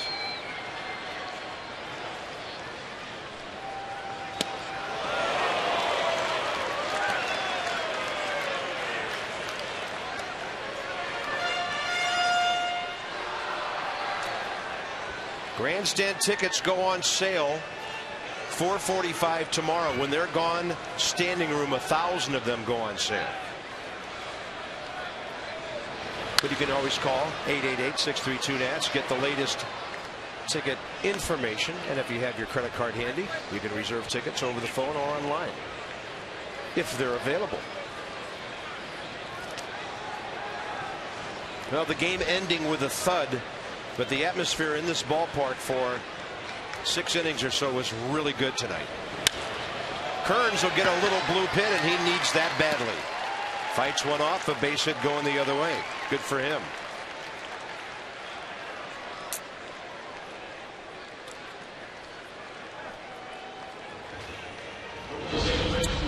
See his swing right there. Head down. Talked to Rick Eckstein. He says he is very close. We've seen him in the last week hit a lot of balls hard. Fastball up and away to Alberto Gonzalez, who walked his first time up. There's Rick Eckstein.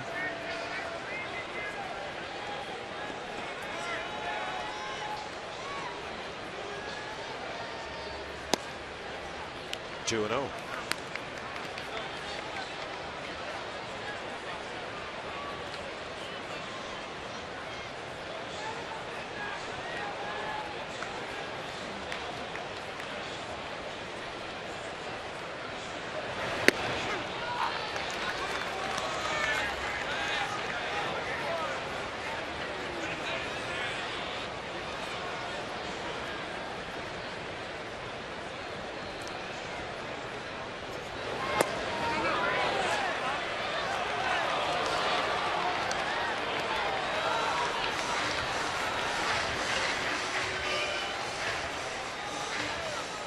Three balls and 1 strike.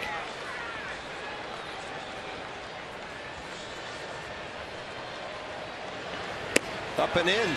2 on, 1 out.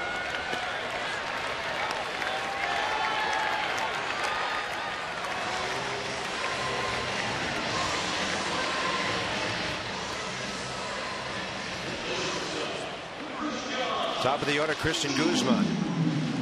He has a little personal streak at stake here tonight. Guzman's 1 for 4 with a bunt hit. He's had 5 consecutive multi-hit games. 13 for his last 29.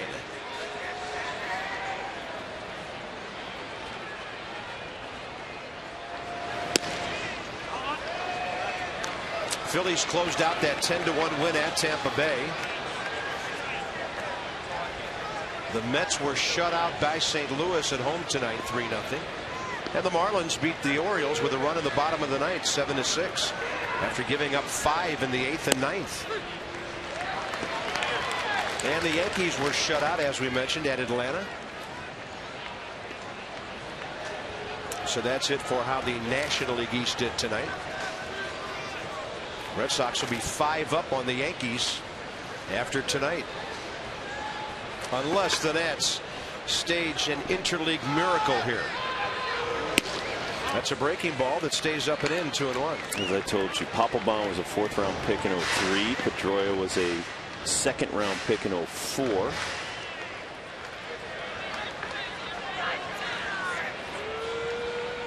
Buchholz was a 1st round pick in 05. He's now in the minor leagues. Guzman's ball will get out of play. Ellsbury was a 1st round pick in 05. Jed Lowry, the injured shortstop, was a 1st round pick. They had a lot of 1st round picks in 05. 5 of them. Yep.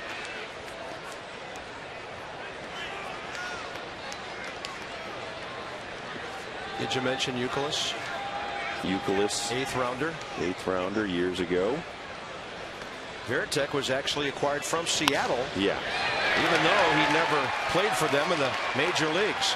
Well, there's Guzman's multi-hit game that keeps his streak alive. 6 consecutive multi-hit games for Christian Guzman. And the Nats have the bases loaded with 1 out here in the bottom of the 9th. That Veritek, that was, they got Derek Lowe and Veritek. That was the Heathcliff Slocum trade. How about that?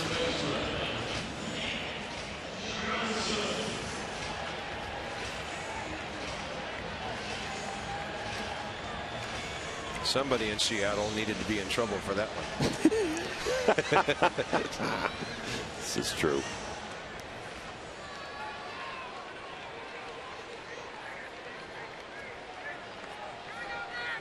Nick Johnson 0 for 4 tonight. A rare 0 for Nick.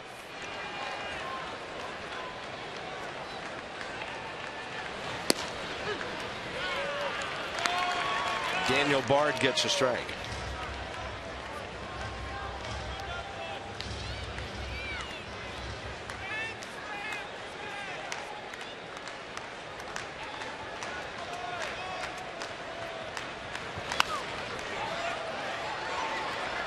We've got Julian Tavares and Manny Del Carmen as the pitchers of record tonight. And there's that number we told you about, his 27th multi-hit game of the year. And Guzman is now 13 for his last 30. His batting average heading up over 335 again. Nick Johnson pulls it right to Youkilis. He'll go to second for 1, and they'll turn a 3-6-1 double play. Game over. And the Red Sox all over the Nationals 11-3. Well, one team played really good defense tonight, and the other team okay, except for 1 or 2 times.